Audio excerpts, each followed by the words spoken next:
A very good morning and a warm welcome back to Fort Hare University here in Alice in the Eastern Cape.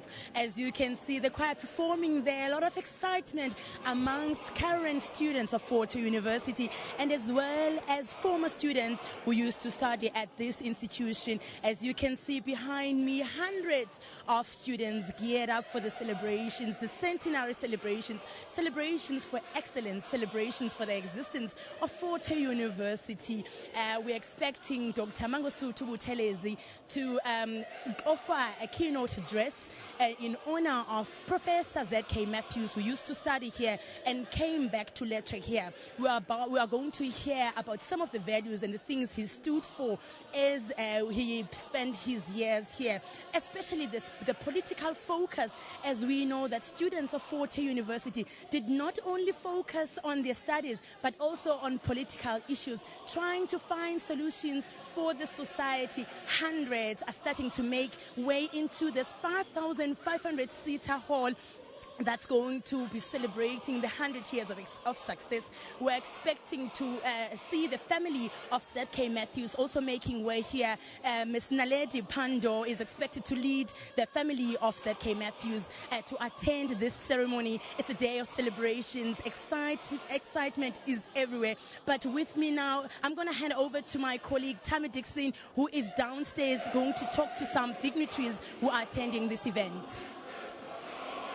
Well, thank you very much, Zimkita Manqinana, for the great job that you guys have done this morning, really to reflect this momentous occasion, this historic occasion, where this iconic institution is now celebrating a very victorious milestone of having completed 100 years of existence.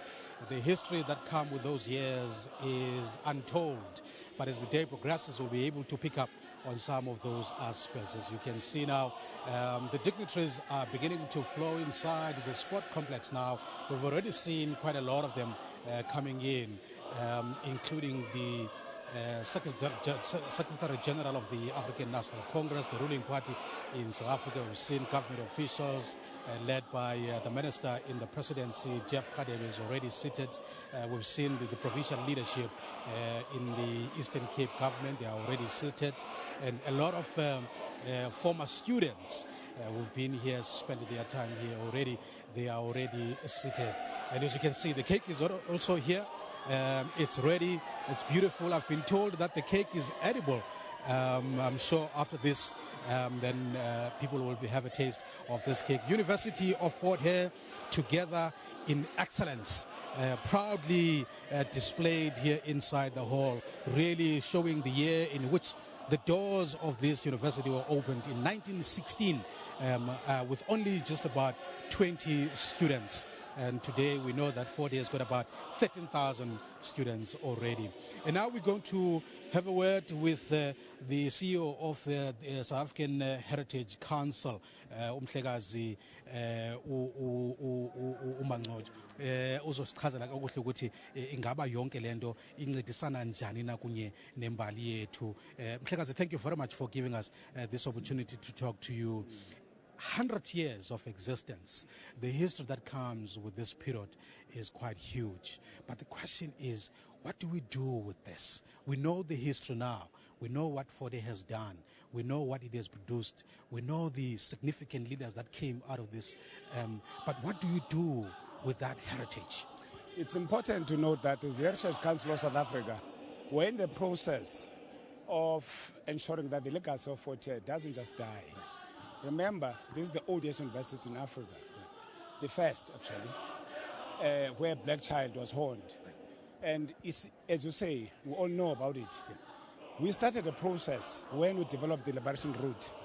Actually, Fort Hare is a prime site of the National Liberation Route project, which is not only a South African project, which is a continental project adopted by the African Union, wherein we're mainstreaming the legacy of the liberation struggle, the whole civilization of Africa. As we're talking now, Fort Hare is a prime site, as a candidate actually of the Liberation Route, as a World Heritage Site. Remember, South Africa has 8 World Heritage Sites. The 9th one will be the Liberation Route. Now, the memory of Fort Hare is actually going to be part of the canals of the history of the world, the memory of the world. As we're talking now, we have a site here, and UNESCO has done its inspection already, and we had very, very wonderful inspection. There are places here, for instance, like the church, yes. Like the hostels. Yes. Remember, people here were actually classified according to which denomination they actually belong to. Right. Oliver Tambo, that's why he actually stayed in a hostel where the Catholic students were staying. And those who do religious affiliation. Then Nelson Mandela, the Methodist. There's even a hall, the Freedom Square, and all of these are actually going to be part. We're packaging them now as part of this memory of the world, which is the liberation route. Yes. And we are saying, therefore, that actually students, most especially when there are strikes, when these places get vandalized, it's a challenge because it destroys the intrinsic value. So you remember, these places must be protected. So the issue now that we must educate our people to wherever we are. If you destroy actually these places, it therefore means that you're destroying the very essence and the very soul of Fort Hare. That is why, whether we have got any problem that we have in the campus, we need to ensure that these places are protected, because without this intrinsic value and this heritage of Fort Hare is nothing. Right. That's why we're working around that. We'll make announcements in due course to say where do we take this process to. Chief, thank you very much for your time. Yeah, thanks so much. All right, that is Dr. Sonwabile Mangcojo from the National Heritage Council, really explaining that it's not enough to know about the history. What is important is that how do we preserve this history to make sure that it lives longer, possibly for the next 100 years, so that the generation that comes behind us can actually know that here stands an iconic institution that not only produced leaders that went on to lead their nations, but as an institution that actually contributed in the development of the South African society as well as the entire African continent. We're going to take it back to the studio now as we wait for the dignitaries to come on stage so that the lecture begins. As we all know that Dr. Mangosuthu Buthelezi is going to present that lecture, and we're waiting for them to come in as they're being entertained by the University of Fort Hare Choir.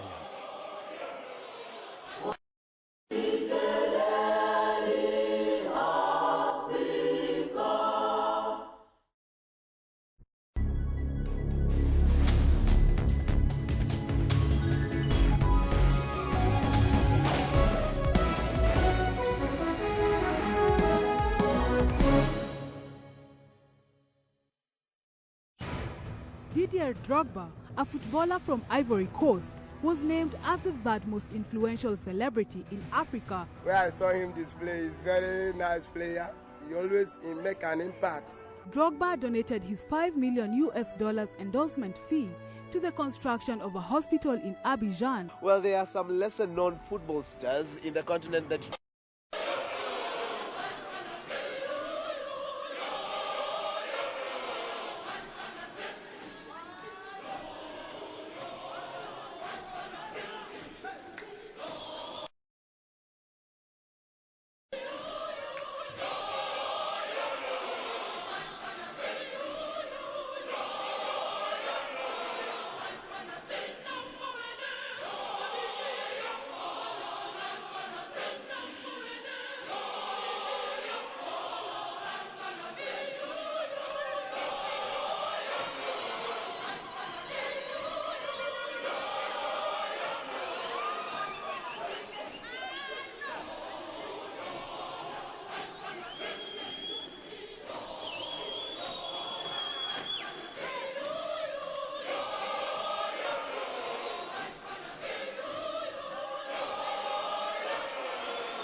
Well, as you can see, the council members of the University of Fort Hare, they've just moved in with a very beautiful procession.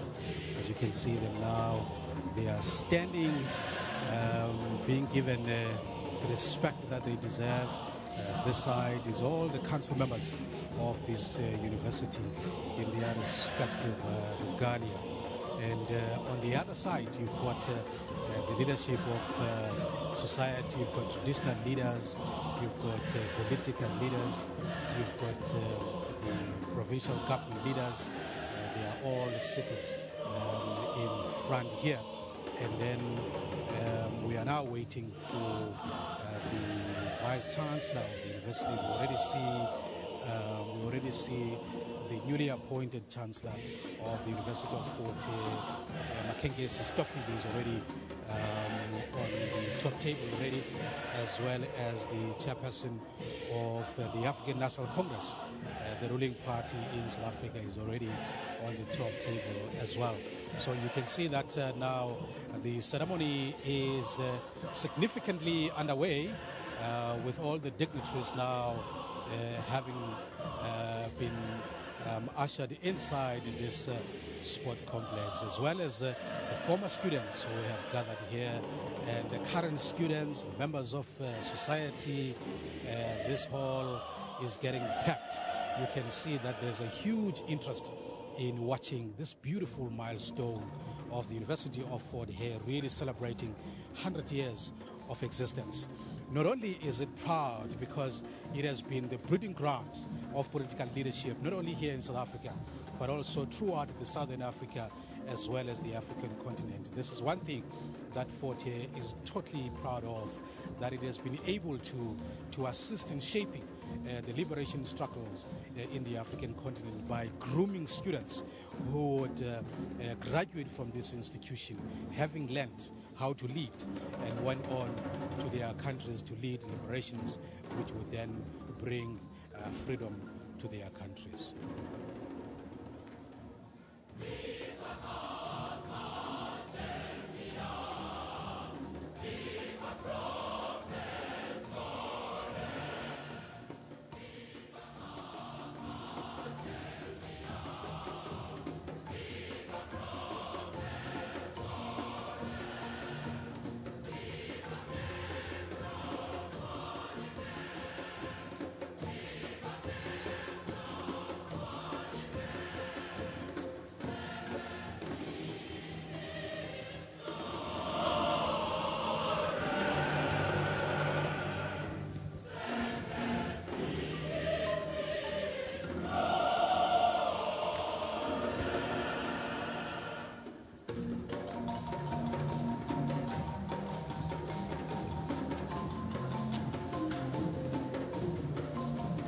This is the first of the many that are going to come throughout this year.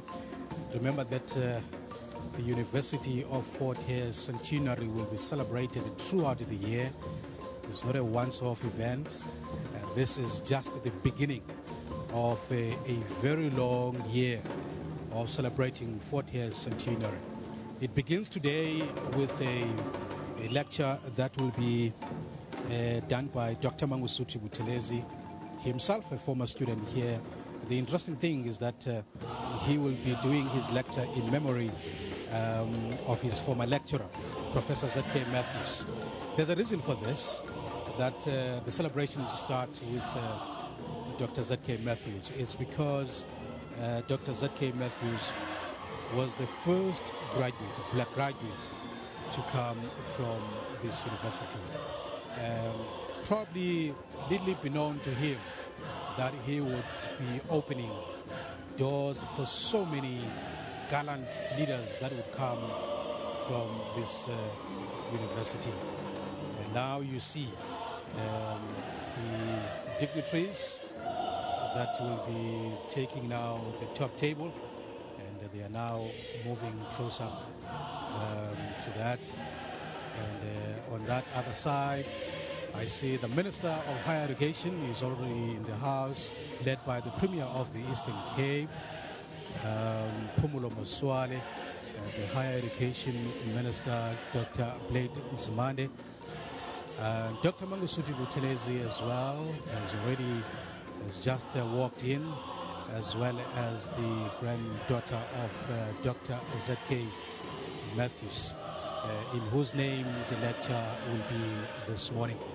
So we are now set to begin this momentous occasion where Forte will be remembered for what it has done, really, to develop African leadership and also to develop societies in the African continent.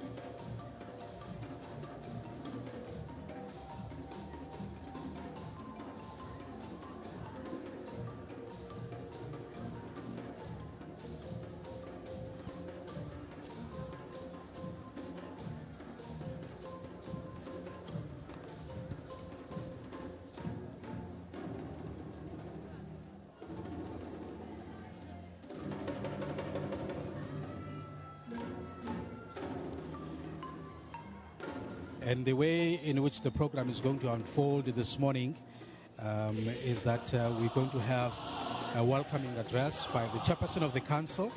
The council members have already entered the sport complex here. Ms. Thandi Orlane, she is the chairperson of the University of Fort Hare Council. She's going to be doing a welcoming address. And thereafter, we're going to hear messages of support from the universities of South Africa, from the Senate, the Convocation. We're going to hear messages from the local municipality in which this little town of Alice falls, the Nkongobe municipality. And that, I think, is quite very important because it's going to assist us to understand the contribution that this university is making locally in terms of how it is helping to develop the community here. We're going to hear from the traditional leadership as well, and also from the political leadership as well. The program is about to begin now. The guests are seated, and I already see on the podium now the Master of Ceremonies, Nada Wochela. Lead us in singing the national anthem of the Republic of South Africa.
Thank you. The University of Fort Hare Choir is still as strong as ever. Let's give them a big round of applause.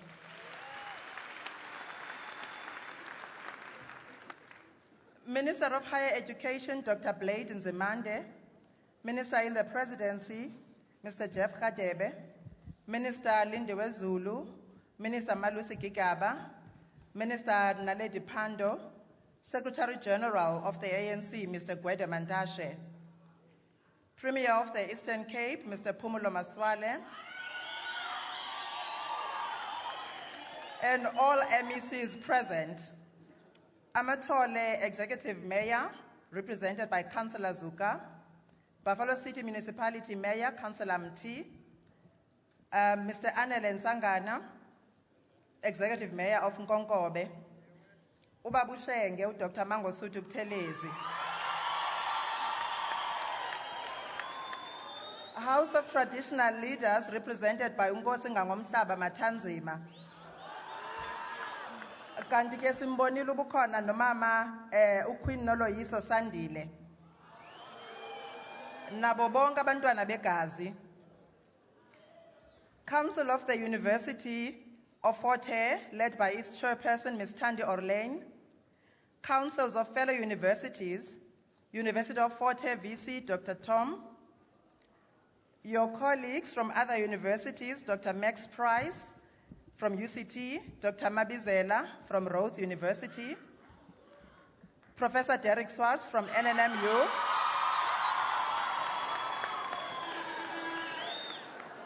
and how can we forget the Chancellor-designate of the University of Fort Hare, Reverend Makenkesi Stofile.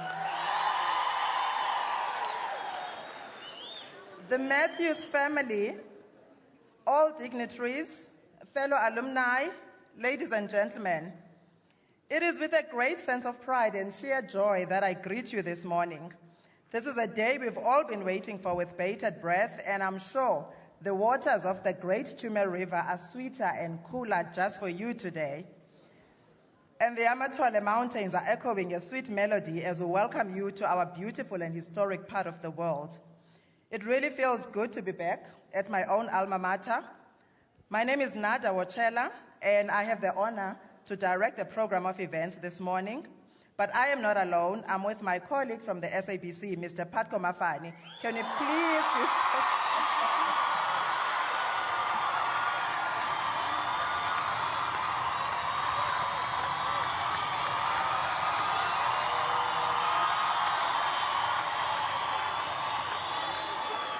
Anybody said I'm good breakfast? Ayon Jayo Exani come to Nana FM. Ladies and gentlemen, this day that we have all been waiting for has arrived. The 100-year celebration of excellence, the University of Fort Hare. And those that love it and those that know it call it a Forza. Anybody from Forza out there?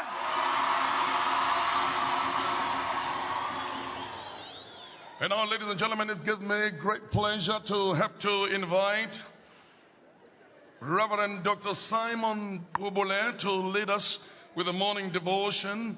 Please, Dr. Kubule, once you come here, and we shall do so with a chorus.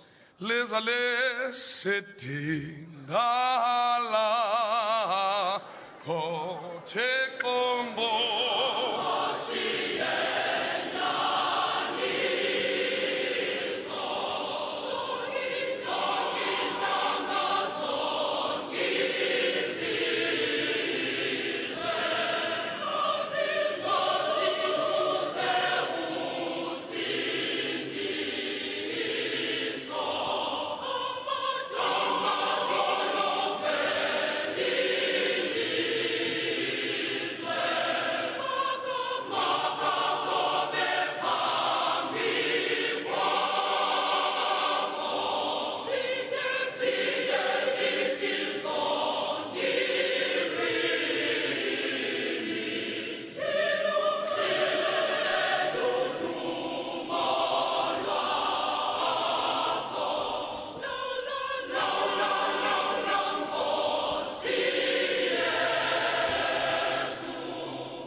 May you please sit down. Let us pray. Eternal God, creator of heaven and earth, Almighty God, you dwell in realms of unfailing light. By your word, you created all things. We praise and adore you. Today, we thank you for the long history of this institution. And thank you for those who created it, for those who served here, for those who studied here, and for all those who have the interests of this place at heart. We pray for the students who are here now. Give them courage, determination, willingness to pursue their studies and achieve their goals. We thank you for their vision, their labors, and their sacrifices. We thank you for the men and women who came here to search for knowledge and truth. As we remember the work and service and life of Professor Z.K. Matthews today, we thank you for his work and for his life. We pray for your special blessings on his family, especially those who are here present. Thank you especially for those who use their vision and knowledge for the service of your people in this country and beyond its borders. God bless Africa, guard her peoples, guard her children, guard her rulers, and give her peace for Jesus Christ's sake. Amen. Please sing, yes.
Mr. Chancellor-in-Waiting, and Mrs. Stofile, Mr. Vice-Chancellor, Dr. Vuyo Tom, and Mrs. Tom, members of government in the nation and in the province,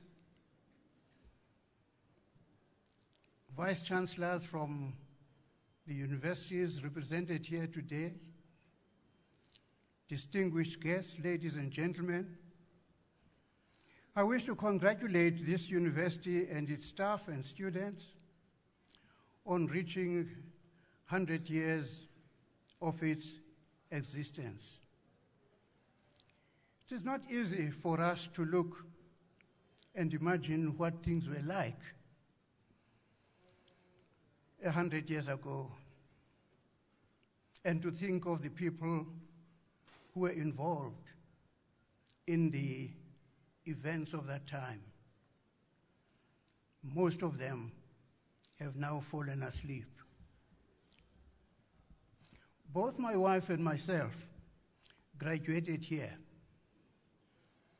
I remember as if it was only yesterday that in my final year at Fort Hare, I was coming up from Wesley House down there, and I saw a 23-year-old girl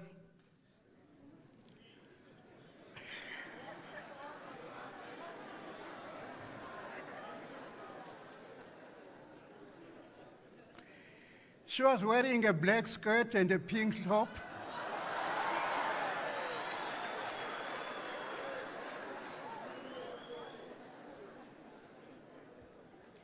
She was standing in front of the CU hall. I felt butterflies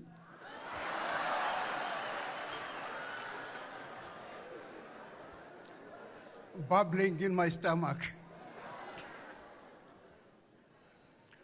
On my return from my studies in Geneva and the UK, we got married.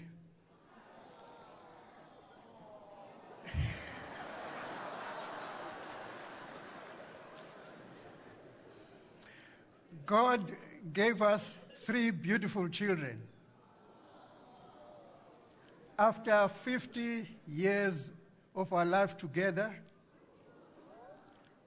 God's finger touched her and she fell asleep.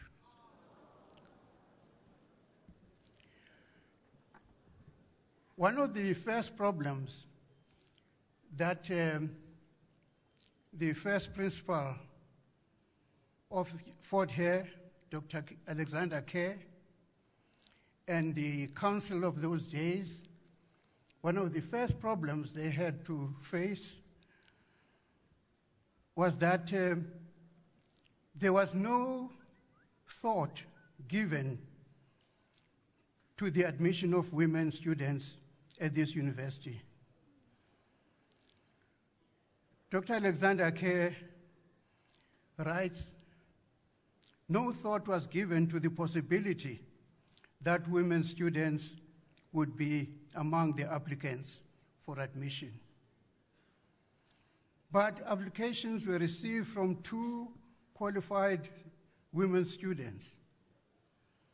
Dr. Hare says that he told the council that these applications could not be entertained by the council because no preparations had been made for the accommodation of women students.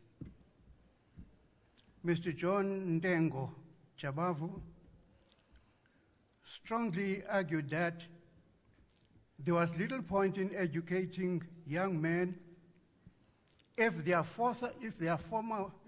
future wives were to offer them no companionship and no interest.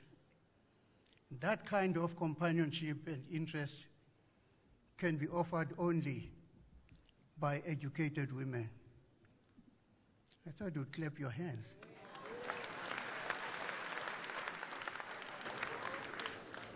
That settled the matter, and 2 ladies were admitted. They were Miss Laura Motebang from Lesotho,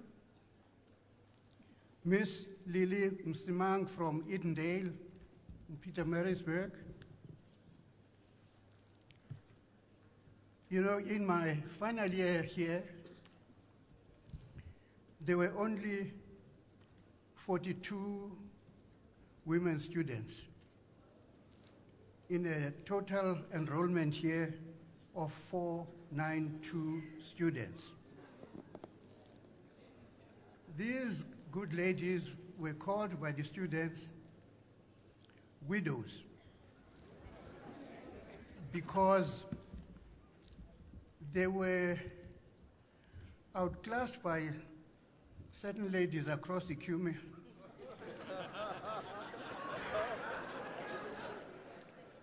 And many of the students of the day had more interest across the river than at Elukanyisweni. The women's hostel called Elukanyisweni was opened only in 1941. The college was originally meant specifically for Africans, natives, and was called the South African Native College. When the college was affiliated to Rhodes University in 1952, the name was changed to the University of Fort Hare. Later, Indians and coloreds were admitted. Well, I've been listening to TV and radio and so on, and I read the article by Umntwana Nkosi Mangosuthu Buthelezi in the Sunday Times yesterday, which mentions some of the heroes and heroines who went through the gates of this place. I was reminded of the Hebrew heroes, heroines, and martyrs who died for the liberation of the Hebrew people. Let me read also what these people endured. After talking about Abraham and Moses and others, the writer of the letter to the Hebrews says, "And what more should I say? For time would fail me to tell of Gideon, Barak, Samson, Jephthah, David, Samuel and the prophets, who through faith conquered kingdoms, administered justice, obtained promises, shut the mouths of lions, quenched raging fires, escaped the edge of the sword, won strength out of weakness, became mighty in war. Foreign armies were put to flight. Women received their dead by resurrection. Others were tortured, refusing to accept release in order to obtain a better resurrection. Others suffered mocking and flogging and even chains and imprisonment. They were stoned to death. They were sawn in two. They were killed by the sword. They went about in skins of sheep and goats, destitute, persecuted, tormented, of whom the world was not worthy. They wandered about as exiles in deserts and mountains and in caves and holes of the ground. My great wish for Fort Hare is that it should continue not only for the next century, which begins today, but for centuries to come. And if that is to happen, we who are former students of this place, those who are students now, those who love this place, those on the staff, and everybody who is interested in the welfare of this place. Let us put our hands deep into our pockets and donate funds for the creation of an endowment fund for the future development of this place, for the development of research,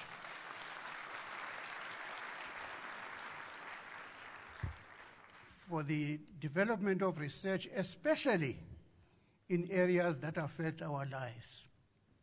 God bless you. Amen.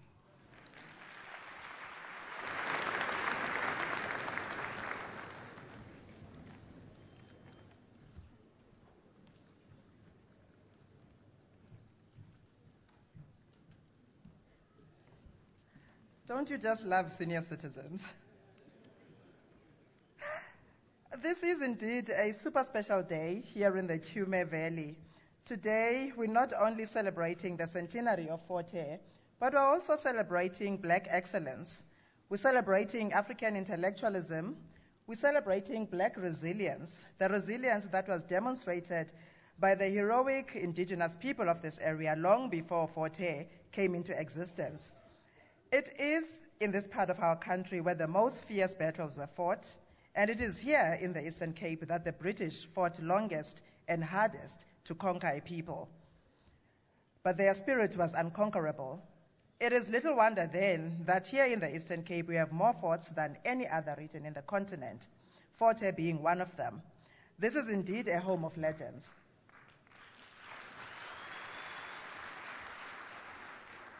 And now, to officially welcome you to this auspicious occasion, she obtained her B.Juris degree from the University of Fort Hare in 1978 and went on to obtain an LLB degree as well as certificates in energy law and executive management. She spent the first 10 years of her legal career at the Legal Resources Center, where she focused on litigation against the apartheid state. And she was once the National Director of the Commission for Conciliation, Mediation and Arbitration, CCMA. Ladies and gentlemen, I'm talking about the chairperson of the University of Fort Hare Council, Ms. Thandi Orlane. But before we forget that you are here to celebrate, can we please have a choir sing one stibili for us? I'm not going to translate what stibili means. You'll hear it for yourselves.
noloyiso.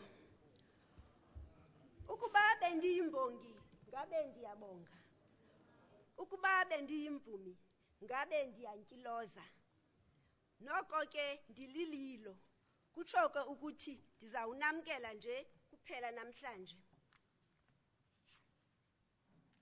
The Chancellor designate Reverend Dr. Stofile, the Vice Chancellor Dr. Tom, the other Vice Chancellors who have graced us today,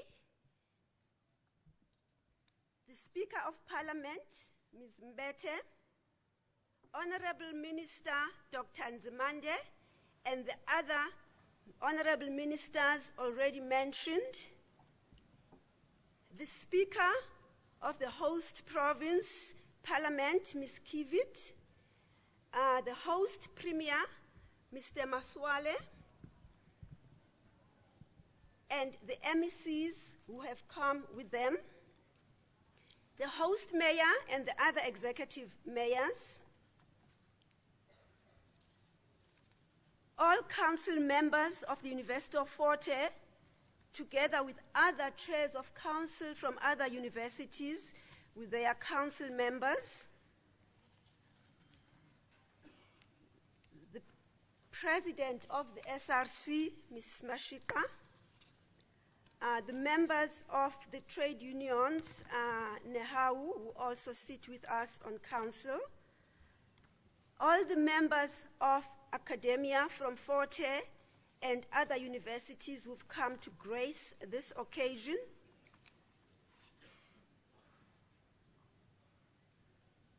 Umtaka Pindangene, together with other honorable members of the alumni who were here in the early 40s and the late 40s, notably Dr. van der Linde, who was with us yesterday and who is with us today, the convocation, as well as all the other alumni who are here today and hopefully will be here with us throughout the year, present students at the university.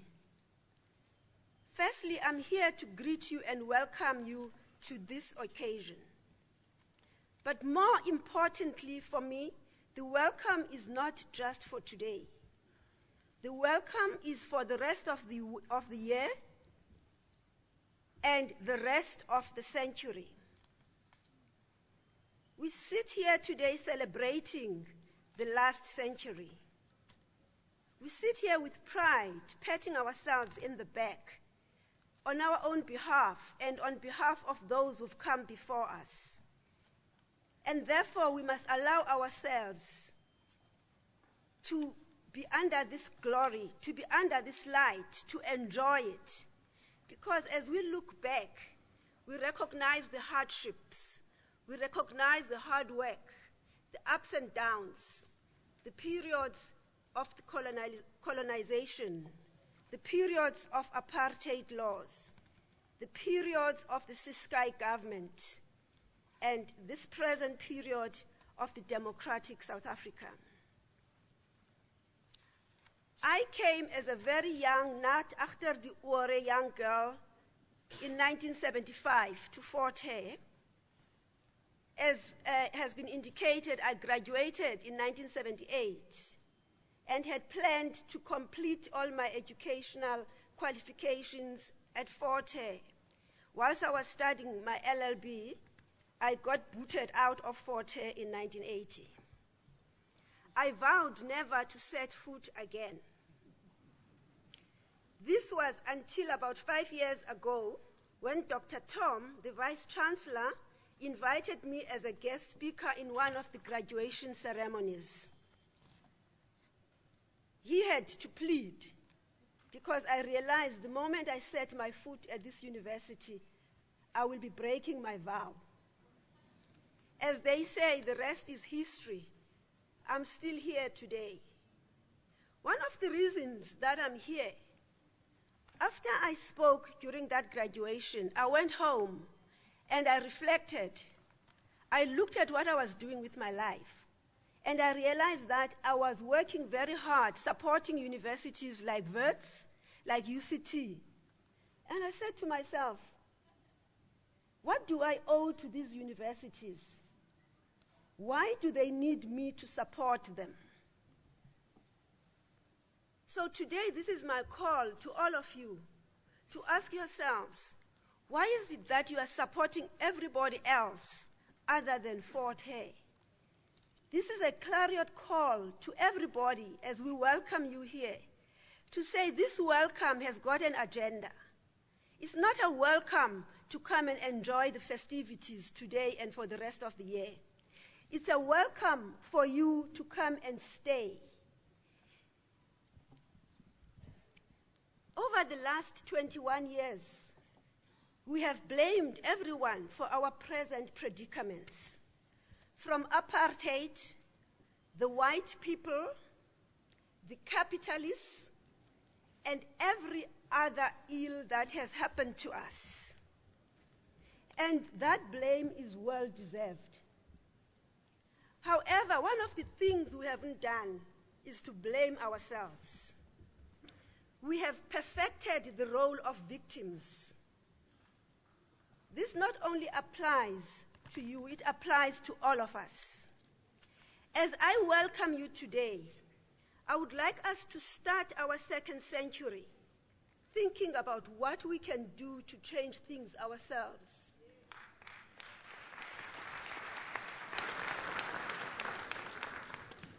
We shouldn't present ourselves as victims. We should be proud of our heritage. And in that pride, we should pick ourselves up and we should come back and put into this university. So we, as the Council of the University, speaking on behalf of the Chancellor-designate, as well as the Vice-Chancellor, I call on you to enjoy today, to enjoy the rest of the year, but to remember that we have a lot of work to do ahead of us, and that in that mode, we will be able, those who come back after us in the next century, to look back and say, well done to those who worked in the 21st century. As with those words, I welcome you and officially open this gathering. Thank you.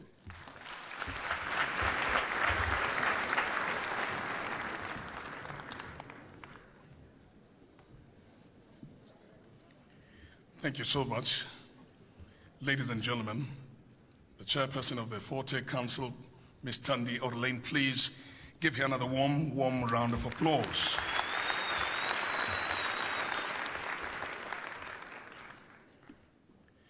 This morning, we did a very exciting radio slot where we asked people to phone in and say when it was when they were at Fort Hare.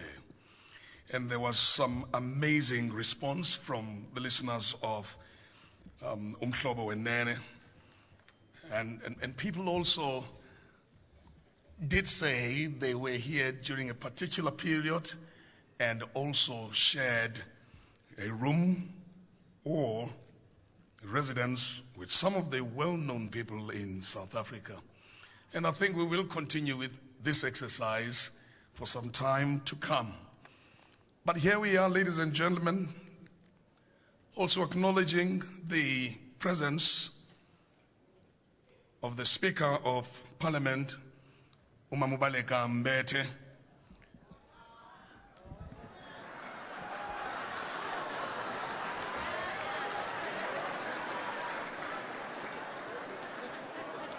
Order, members, order!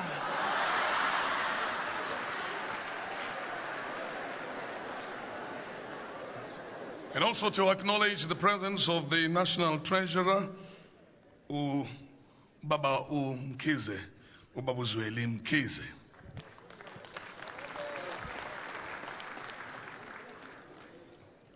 Ladies and gentlemen, as we move with our program, we have a number of stakeholders that will be giving messages of support here today.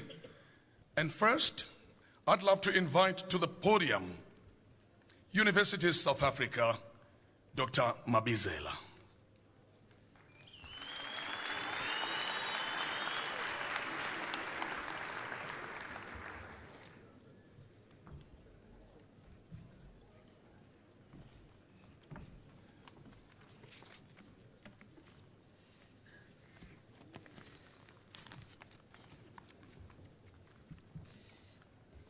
honorable ministers, Premier of our province, distinguished guests, chairs of council, comrades and friends.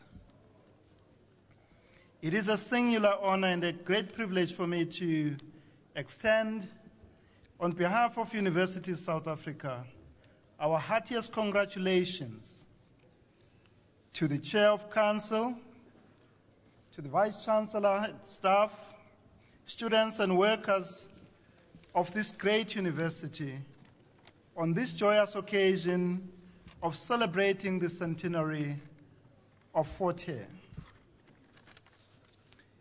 We celebrate with you the many accomplishments of the previous 100 years and look forward with great anticipation to the continued contribution of this great university in our efforts to build a more just, a more caring, a more humane, a more compassionate, a more inclusive society.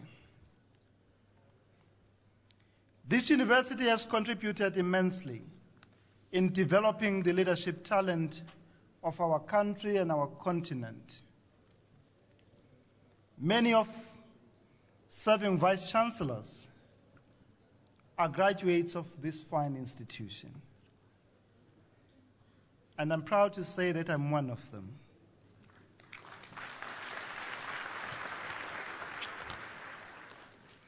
You stand tall among the best and the finest.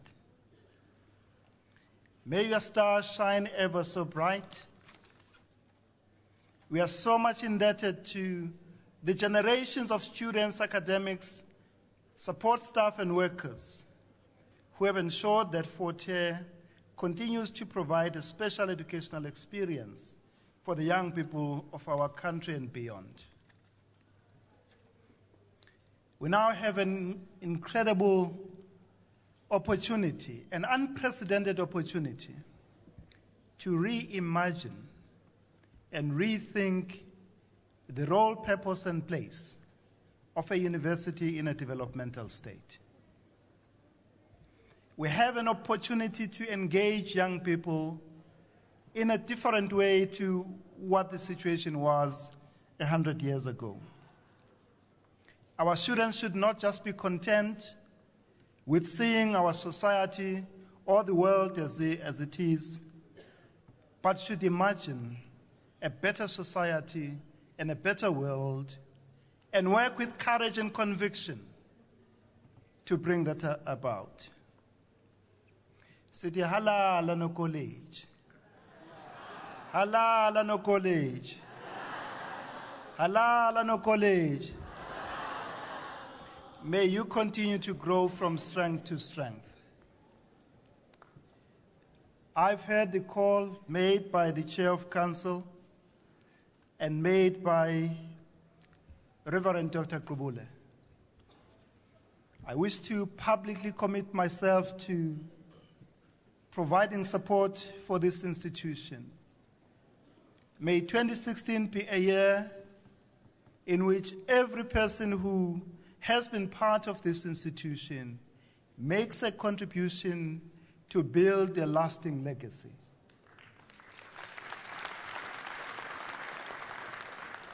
I will be making that contribution.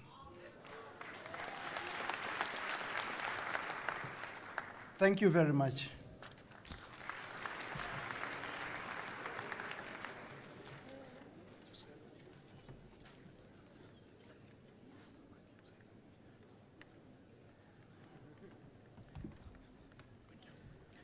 Ladies and gentlemen, Dr. Mabizela, please give him a big round of applause.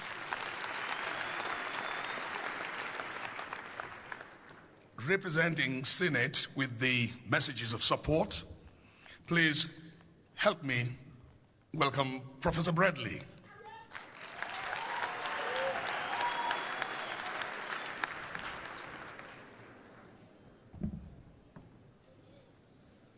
Dear honored guests, all protocol observed.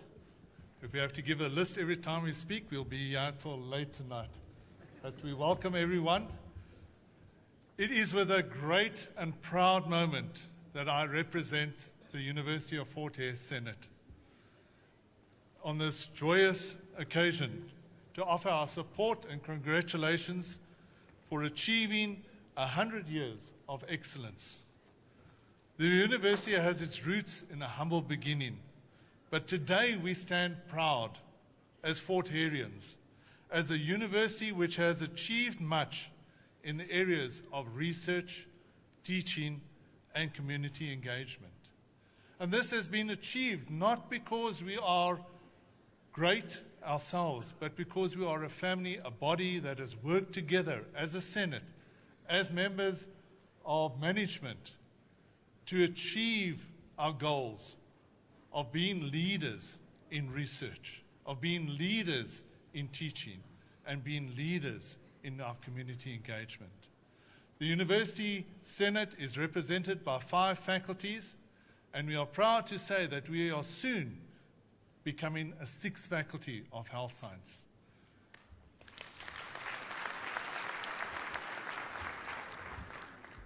Not only have we achieved as 5 faculties expanding, our research outputs have expanded, and this thanks to our professors, our researchers, who have now stand proud as NRF rated researchers, where we stand with a B2 rated researcher, C1 rated, C2 rated, and Y rated researchers. Great achievements which can only be achieved through the support of our funding bodies, which I'd like to say thank you very much for our governments, DST, for the National Research Fund, Medical Research Council, WRC, which is the Water Research Council, Agricultural Research Council, private industry, international funders, and especially our Government Mbeki Research Development Center, who has funded us throughout in supporting our students and our research. So fellow students, fellow comrades, fellow academics, and honored guests, I would like to take this time just to say thank you to Fort Hare, to congratulate everyone who has been able to come here today to celebrate the centenary. And I look forward, through the grace of God and our Lord Jesus Christ, to be able to move forward and to honor His name. Thank you very much.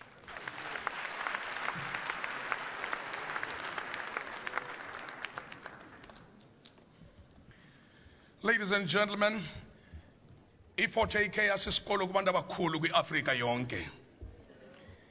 And Fort Hare has been home to many great African leaders. Uke wafunda pa ZK Matthews, uke wafunde Fort Hare, uke wafunda pa Dr.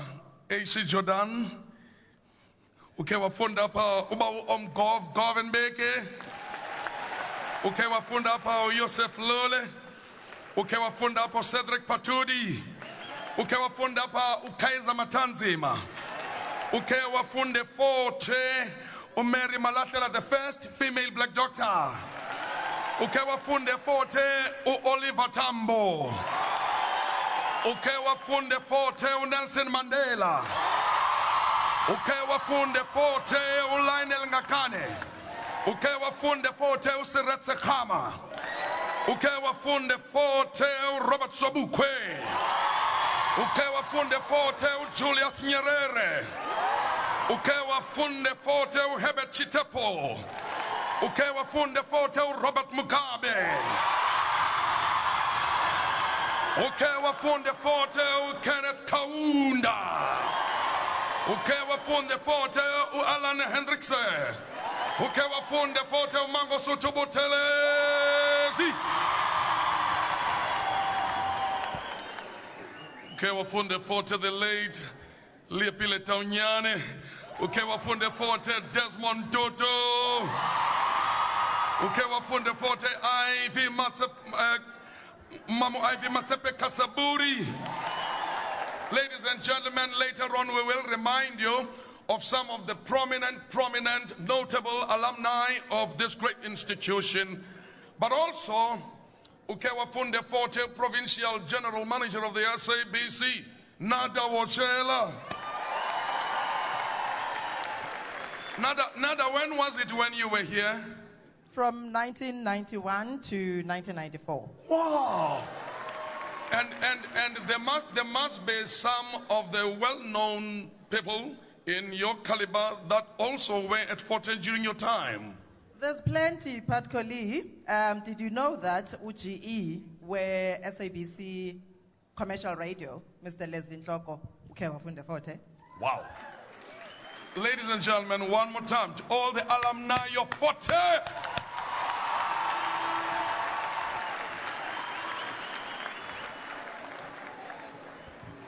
Ladies and gentlemen, you will notice that Patco only mentioned one woman. Dr. Ivy Matsepe Kasaburi, ndiyavakalelwa ke kuloo ndawo because sinaye kaloku umama uGertrude Ntlabati, the first female graduate of Fort Hare. And did you know that Mrs. Jordan, and then she was Miss Ndandala, Paulo Jordan's mom, ukhe wafunde Fort Hare? And did you know, all those people from East London who go to Dr. Apavu, that his mom, Mrs. Thelma Apavu, ebefunde Fort? There's many, many women who have done us proud as female graduates of Fort Hare. Omamu Ellen Kuzwayo, Wendy Luhabe, Dr. Mando Chabalala Msimang, the late, Professor Pumla Kobodo Madigizela, nabanye abaninzi. The University of Fort Hare has many friends, ladies and gentlemen, because of the role that it's played in education and in molding and grooming black leaders. I'm now going to call upon Mr. Max Makubalo to speak on behalf of the convocation.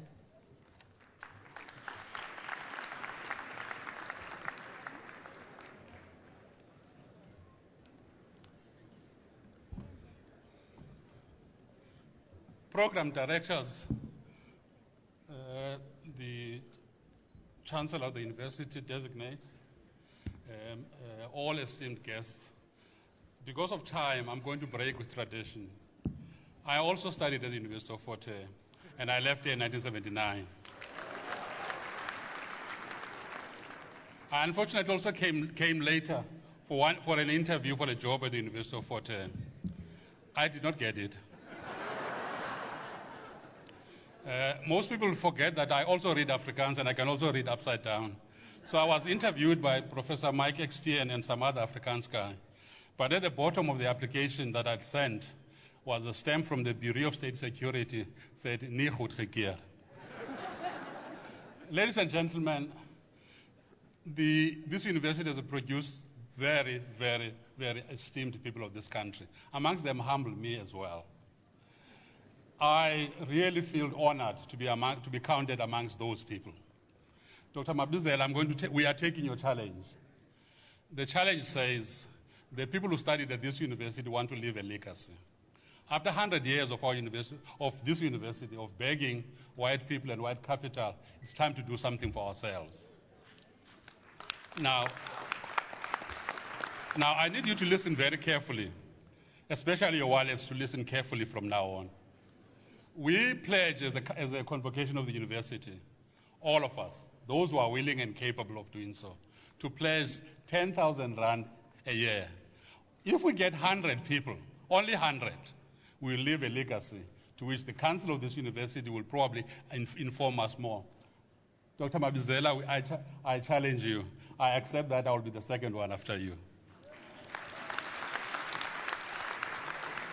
Ladies and gentlemen, the universities cannot continue to be the same in a world that continues to change. We cannot continue producing additions to the unemployment line.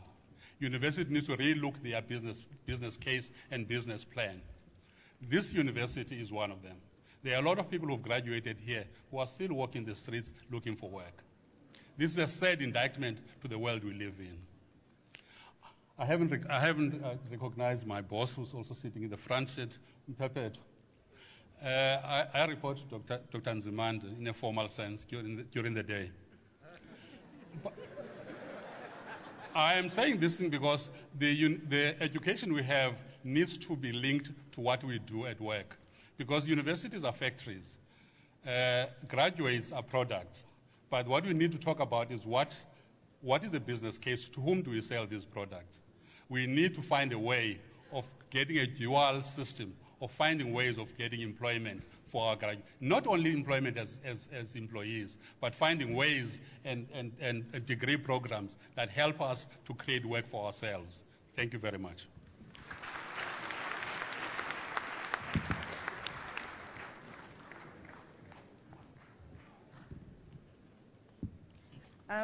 Thank you, Mr. Makubalo. I'm now going to call upon the host mayor, Councillor Anele Nzangani, we Nkonkobe.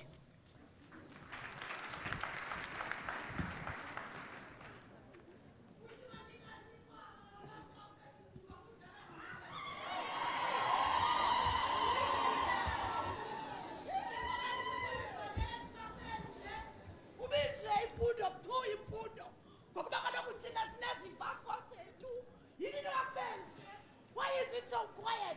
Why are you with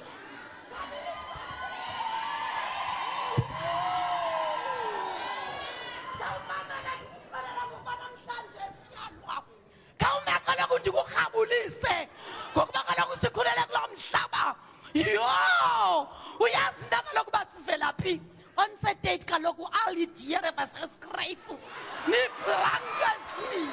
That was so swaar vir ons. Ukungena esdolopini. That was so swaar kaloku. Ngokuba kwakubhaliwe.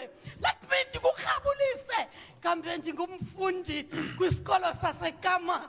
Kaloku kukho utata ugqibola uthe. Oh kodwa ke bethunani kuthi manditsho ndithi umlungu kaloku owayengugardener walapho kubhaliwe ni blankets ni kodwa mna khawundijonge ndangena kulaa mnyango ndanti manfra can you read? I acted as if I can't ndimve maar ek het hom gehoor maar dat was iets in my I'm net hier in my kop dat hoe kom is deur wat geskryf dat nie blankets nie wow.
Masibulele kwimbongi and take this opportunity to greet program directors.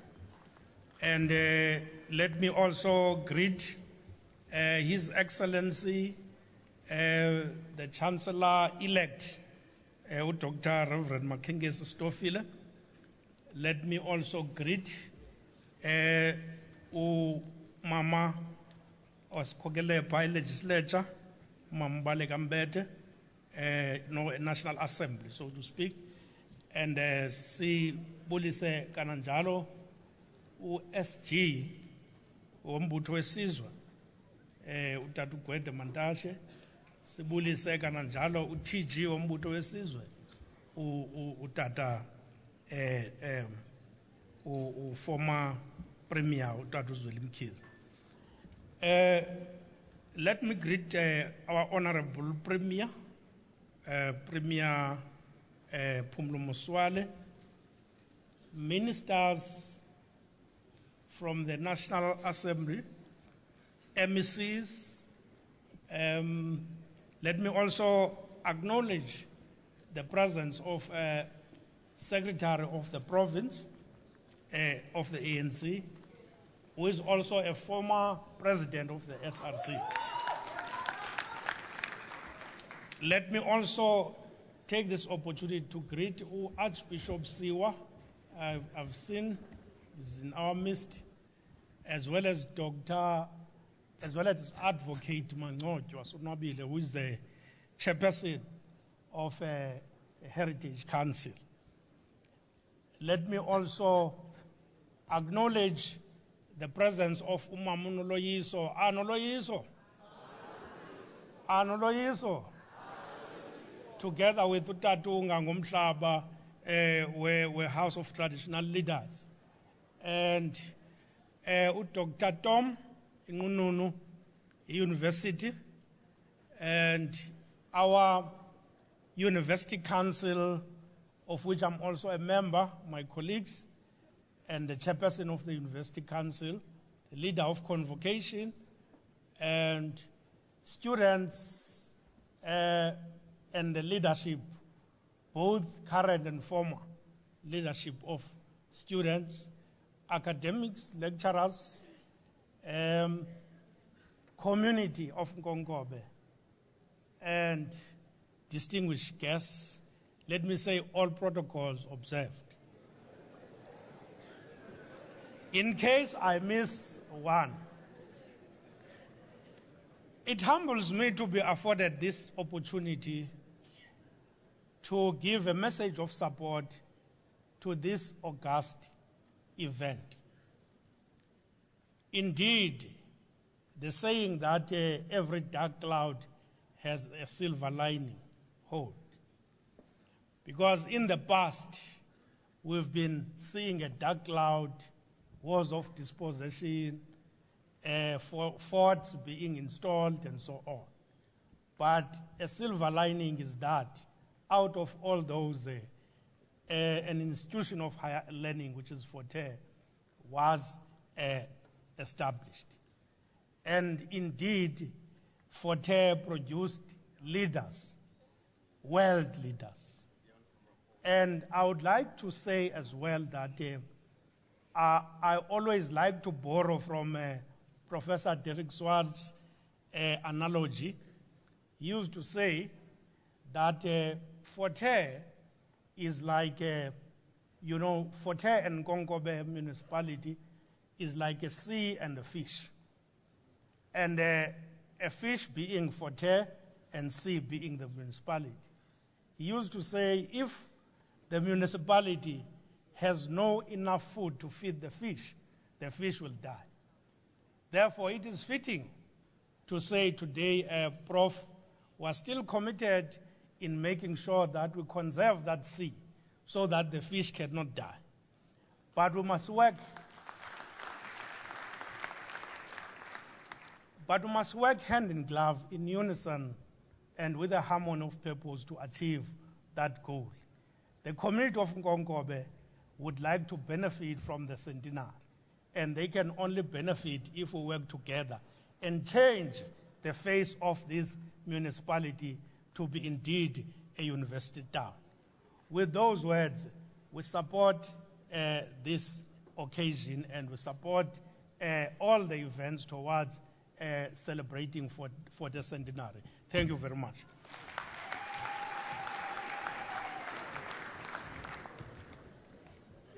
Ladies and gentlemen, Councillor Anele Nzangani is the Executive Mayor at Nkonkobe Municipality. Abekai, the biggest town in Nkonkobe, Bofolo.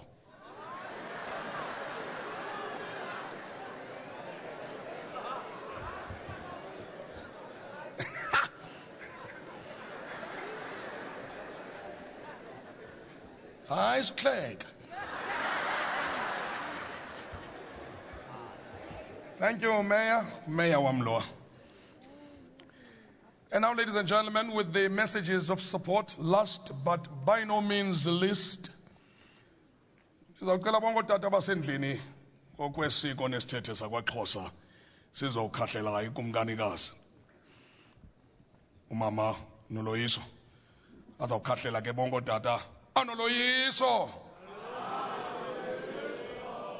Anoloyiso Amel baba mingenyawo tata Anoloyiso noloyiso.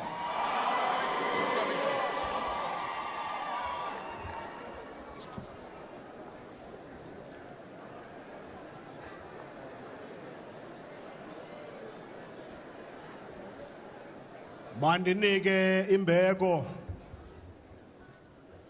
kubabhexeshi benkqubo kulomsitho wembali yokufinca iminyaka elikhulu eliziko likho. Umthambisi wamakhwenkwe ekunye nengqonyela yeliziko nabo bonke abakwizikhundla zokuhlonitshwa ngebanda elinye, vumani xa ndisithi imbeko ndininikile. Ngenxa yexesha nokuphongoma kwezinga lomsitho, ukuba ngaba ndingangena kumrhiba wokuni tyakatya ngabanye, kungehle kubekho ubuthovu bokungafikeleli kuni.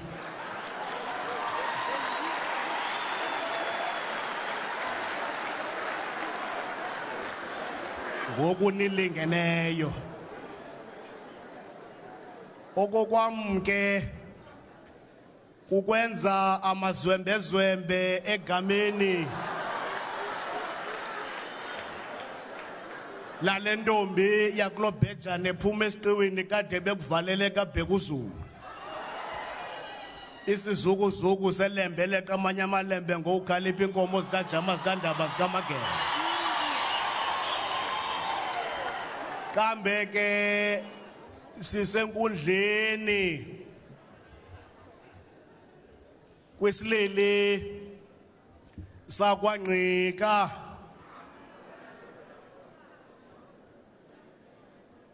ulwaganda kamlawu ixhalanga elimaphikwa mdaka irhamncwe lidla umzili ukhanyela. Kulozane zizwe imbishi yakulombede nakulombombo uwabhukubhukule ukubheka ebholo nasebhele. Umzukulwana kaFaku kaGonya kaSandile undibuzena amathongo ndiwaxele. Kangqika kamlawu karharhaba untsinga kaNomagwayi wasemba uzamazama elizwe lizamazama usibala mdaka usambatha zimfutshane kanti zomlingana. Kube zinkuluthi zimsitha amadolo hambam kaSekethu ubutsolo bento. Izinto zikaPhalo zikaChiwo zikaNgconde zikatugu zikaNgcwangu zikaSikhomo zikaTshawe zikaNkosi yamntu balangana kaXhosa kaMnguni kantu. Mhlawumbi ke makwanelise okokuba ndithi egameni lekumkanikazi yamaRharhabe nazo zonke inkosi ezikhoyo apha, kuluvuyo nochulumanco okokuba ubukhosi besisizwe kwizinto zonke obunako okokuba bunganikezela ngazo njengelifa, unikezele ngomhlaba ekuthe kuwo kwakhiwa eliziko, iziko elibe negalelo kuMzantsi Afrika, kumazwe simelene nawo nakwilizwekazi leAfrika, ekuveliseni abantu abangqondo ziphucukileyo zingakhucukanga.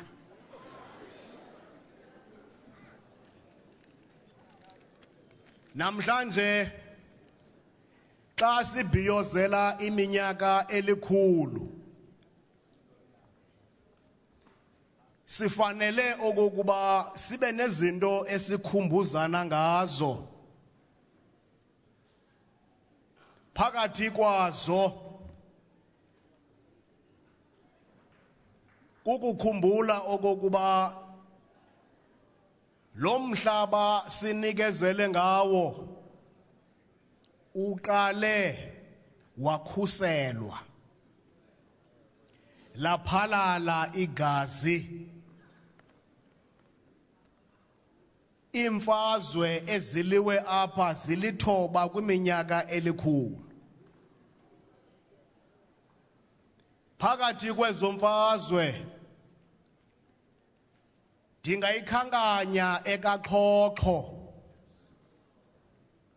apha kulommandla wesingqengqe nithi ke nina kusebhofolo apha esingqengqini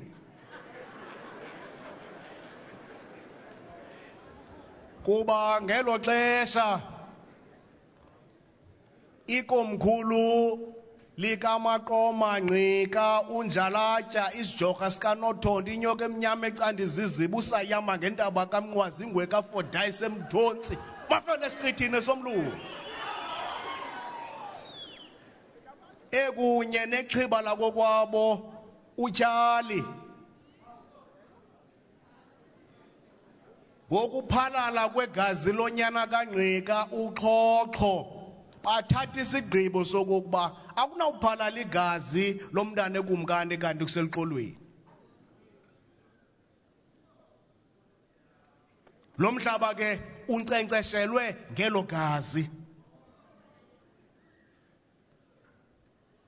kube njalo nangotsili kwanjalo ngomlanjeni kwanjalo ngongcayichibi kwathi kanti emva koko kuza kuzalwa ugilikanqo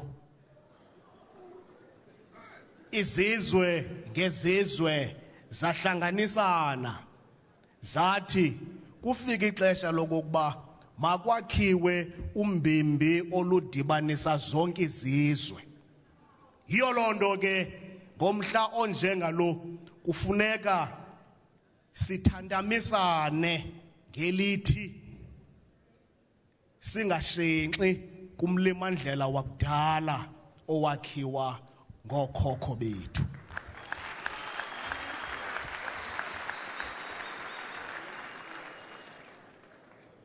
uSamuel Edward Krone ngxeke loliwe Mqhayi uthi xa alumkisa isizwe asikhumbuze ngomsinga lo msinga ke kufuneka sithi xa sikhangela wona sazi okokuba nangalo eli xesha sisaxhathalaza sisaxhathisa kwisando salomsinga okhucula inwebu ukhukulisa iziseko zengcambu yobuzwe bethu sithi ke xa sijamelene nomngeni ekubonakala okokuba njengesizwe siginyelwa kuloyiso lokuba sibe zizigculelo zonyanyatheko lokugunkcuza empilinini wefuthe neempembelelo zoqhina kaqhonono mayizala inkomo sitye isigqoko kufanelekile okokuba sibuzane imibuzo mhlawumbi singabuzana umbuzo wokuqala othi sizihlambulula njani kwingakakha yokugutyulwa kwesimo sodlululeko lwenkcubeko yethu le nto amakhumsha athi yi-decolonization ndithetha ngabom ngesixhosa kuba niyawuthini mdaka nonke apha kube yincilikithi nithetha ulwimi loqhina kaqhonoqa.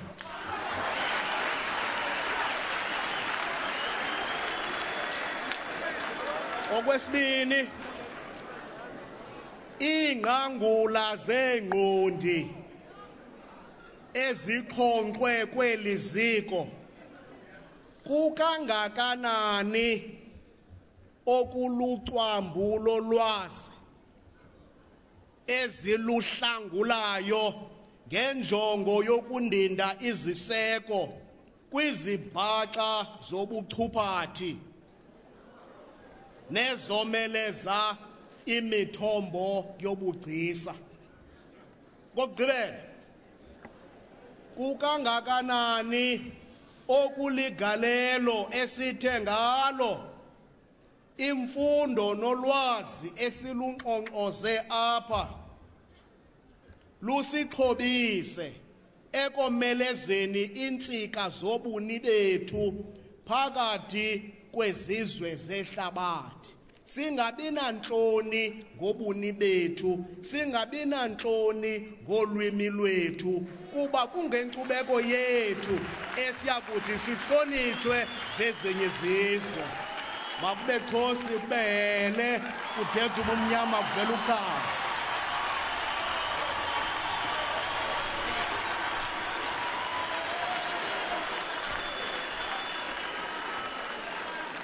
Siyabulela mntwana omhle uNkosi uNcamashe lowo. Dr. Tom, I am informed that one of the things that will be happening this year is raising funds, particularly for the foundation SF40. F40 has been producing very eloquent men and women who are able to raise funds in any situation over the years. Not long after the release of Nelson Mandela, he, amongst the countries he visited raising funds for the ANC, was the UK. When he went there, I am informed that with him he also took Bantu Olomisa. And then Bantu Olomisa, who I affectionately call Umkhuluwa, they went together, and Umkhuluwa relates the story to me that bakufika Madiba then says to the Queen and other people in the house, we are here to fundraise for the ANC, as we need to vote the government of apartheid out.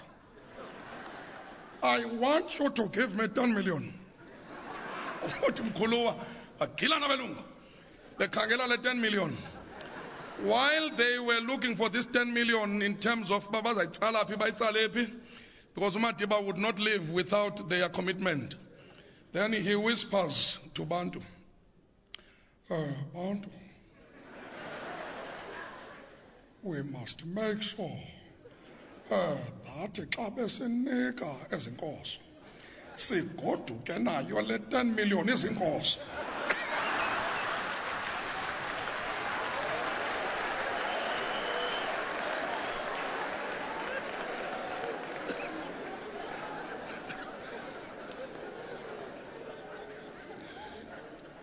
Ikon choir. Choir, right? Please choir. Just one musical item before we move with the program and go any further. Just one musical item. Says stand against Dibilizenu.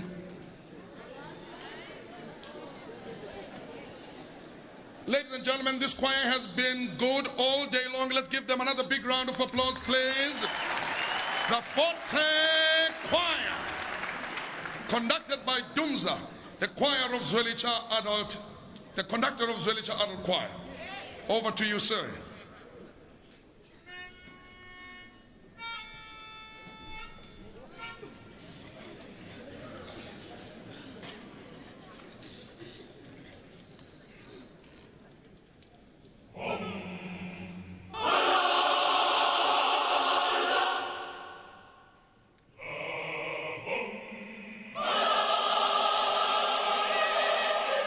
This is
That was a beautiful song acknowledging the developmental work of the University of Fort Hare from the University of Fort Hare Choir.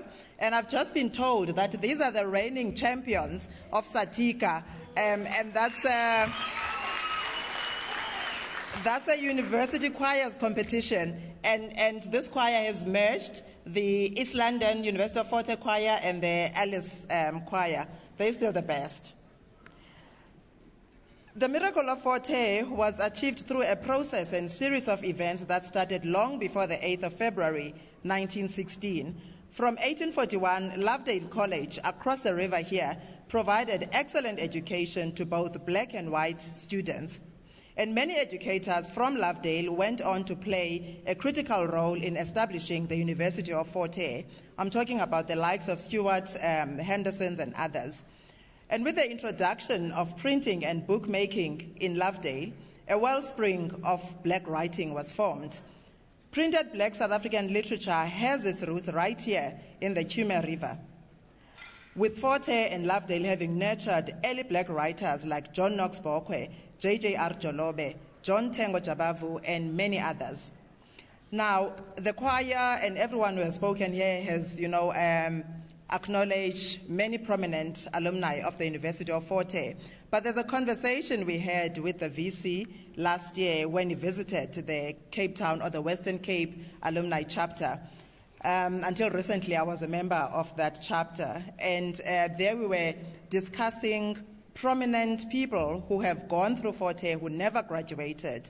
And in our chapter, we had a very active member, Advocate Vusi Pikoli, who was booted out of Fort Hare, like Miss Orlane, during his fourth year, his final year of his BProc degree, and he had to finish his studies somewhere else. And there's many like him that we also need to acknowledge. So I salute all of you who still continue to associate yourselves with Fort Hare and who still proudly contribute to Fort Hare, even though you never finished your studies. I'm now going to call upon the son of the soil, Upremia Pumulo Maswale.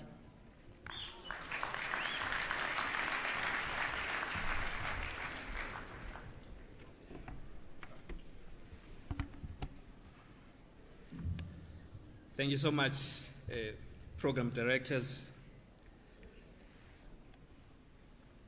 the Chancellor-elect of the University, Dr. Reverend Stoffile, the Vice-Chancellor of the University, and the other Vice-Chancellors that are here in this momentous occasion.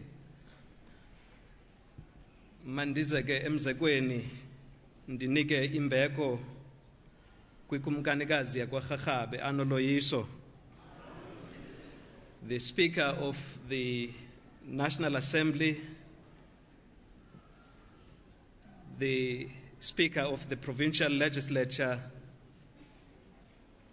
Minister Blade Nzimande, Minister of Higher Education, Minister Naledi Pandor, and the other ministers that are here with us today, the leadership of the oldest liberation movement that the continent has seen, the African National Congress, and all the other political formations that are present with us today, the members of council, the members of Senate and the academic staff, the student community, the leadership formation of the student community, His Excellency, the Mayor of Nkonkobe and the other mayors present, the community of Alice, inkosi zonke ezezwe lethu ezikhoyo kulomsitho, ukanti the alumni of the university, as well as those who will be addressing. Manenekazi namanene, let me also express our gratitude, our appreciation as provincial government to have been invited and afforded a few minutes to share with you in this celebration. Program directors, we are gathered here today as part of the historic celebration of the centenary of this university, the University of Fort Hare.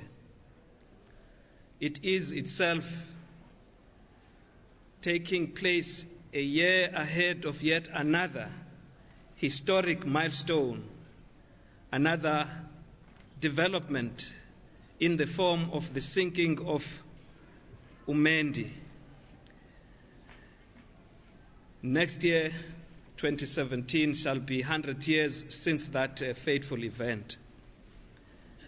Thus, we cannot talk about Fort Hare without going through those snippets of our history where we lost many of our fellow compatriots in a war that not only claimed casualties among those conscripted to give it legitimacy, but went on to leave a devastating trail in the broken hearts of many families in many parts of our land, especially around the Eastern Cape. Program directors, silapha eDikeni size kuthi intinga ntakandini apha kwano college. Historians tell us that we are in a place called Alice, which was supposedly founded in 1847 as one of those small necessary centers which served the needs of the military and its administration on a troublesome frontier. We might not know what the causes of trouble were and who were the troublemakers, but what we know is that as far as our memories can take us back, where we are today, in one of the so-called forts, is a territory that saw our ancestors wage many heroic wars of dispossession, as mentioned correctly, ngobemele ikumkanikazi apha phambi kwam, a period of exceeding 100 years that our people fought heroically to defend their motherland. It is Karl Marx who says, and I quote, "The tradition of all dead generations weighs like a nightmare on the brains of the living," close quote. We too are here today to conjure up the spirits of the past to their service, borrowing from them names, battle slogans, and costumes in order to present this new scene in world history in time. Program directors, let me also join in saying that without its women and men, the university would have been a barren field frozen with snow. Without its precursor pioneers in African thought and modernity at the time, without the voices of great men and women such as Unsikana Kakapa, Otio Soga, or John Tengo Jabavu, John Stewart Khubusana, S.K. Mkai, and the sheer brilliance of Professor Z.K. Matthews, Dr. James Stewart, Knox Bokwa, and many more luminaries, Fort Hare we celebrate today would not have been Fort Hare. Thus, the joyous act of assembling here acts as our own salute to these preeminent scholars. Program directors, I thought it would benefit this occasion to acknowledge our colonial past, tracing back many epoch-making moments flowing from the historiography of the once Vasco da Gama who landed here in 1498, leading to the many exchanges that took place between the indigenous Khoi. Thus, of course, this centenary should be located within that turbulent period of time. As well, the missionary influence that bolstered by the likes of Van der Kemp's arrival in 1799.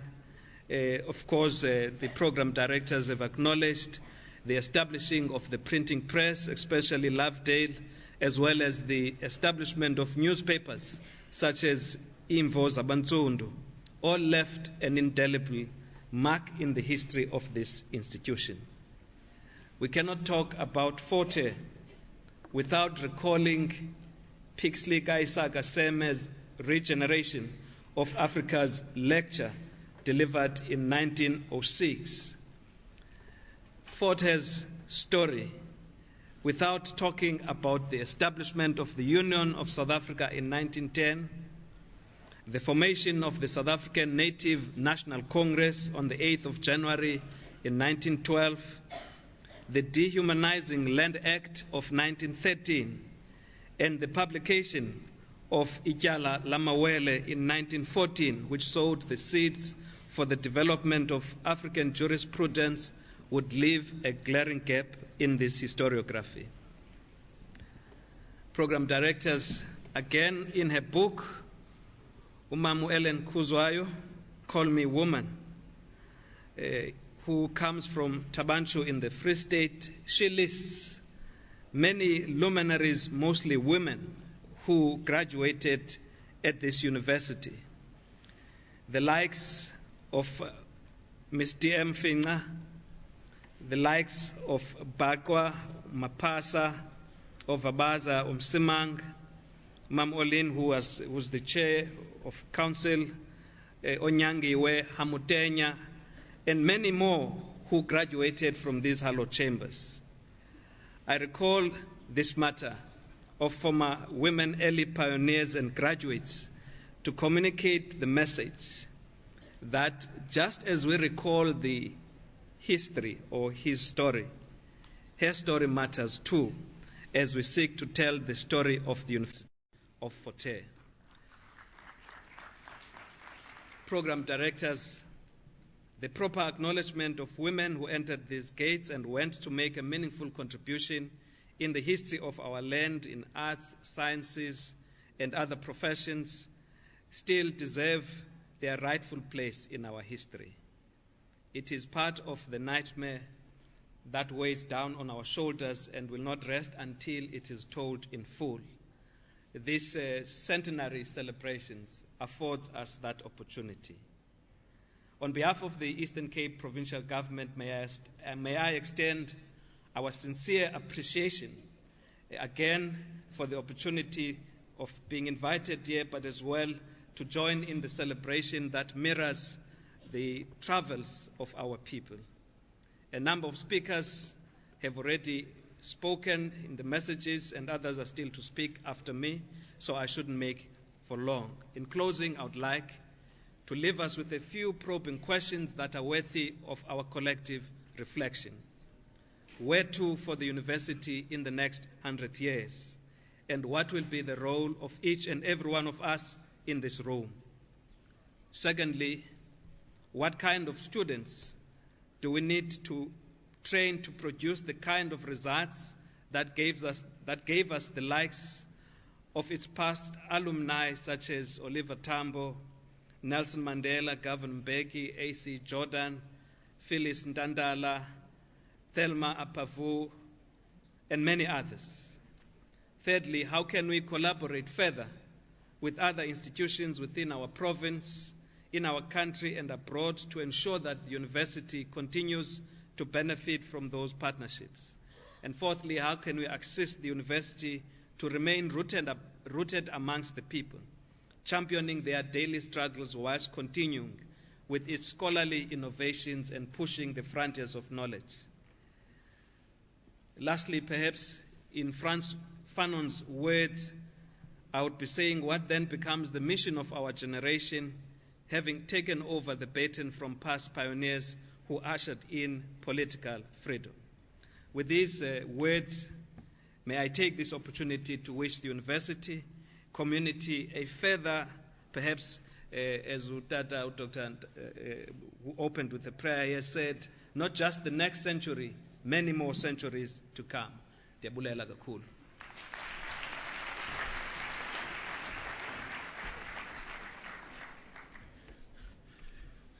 Engosicwanini, uPremier wethu Eastern Cape. Thank you, Premier. Forte also has been home to an assortment of activities and events, arts and cultural events, and many others, including student Christian movements events, ESCMs. And I remember one year, Forte hosted other varsities, ESCM event, and the students who came from all the universities. By the way, ladies and gentlemen, all the other universities today are having exhibition stalls of the 100 years of Forte. They wearing black t-shirts like that, all the universities in South Africa today, and I think they deserve a big round of applause. And so we were right here in this beautiful, beautiful auditorium in an SCM InterVarsity event, and one of the people that came up here to speak, students. He came here, English, watsho ngesiXhosa. Take like phakathi ngesiXhosa that is students phangasemva likobe. Wathi ngiyavuya balapho. Abafundi wabafundi bathi ligobe. Lo ndizambiza akasokoli ukuligoba. Ndizabiza umzukulwana kaZK Matthews. Umphathiswa uNaledi Pando, ladies and gentlemen, coming over to speak on behalf of the Matthews family. Please give her a big round of applause and a warm welcome.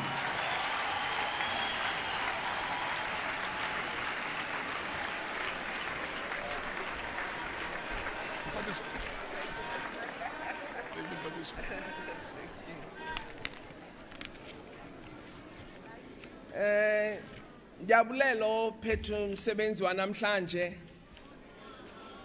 Ndizawuzama ukuligoba. Ke batla gore go go bogoshe bone bo bua fa. Ke dumalana le bone ka gore re bue maleme a rona. Mme ka gore re na le melaetsa re batlang gore e utlwe ke mongwe le mongwe. Re tla le goba tsatsi eno. I wish to begin by saying to the students of the University of Fort Hare, over the months, the days and the years, one thing you have learned is that you stand on the shoulders of women and men who are giants. And all that stands before you is the question, since you enjoy this advantage of height, what are you going to do with that advantage? That is the question you must answer. That is all history is looking for from you.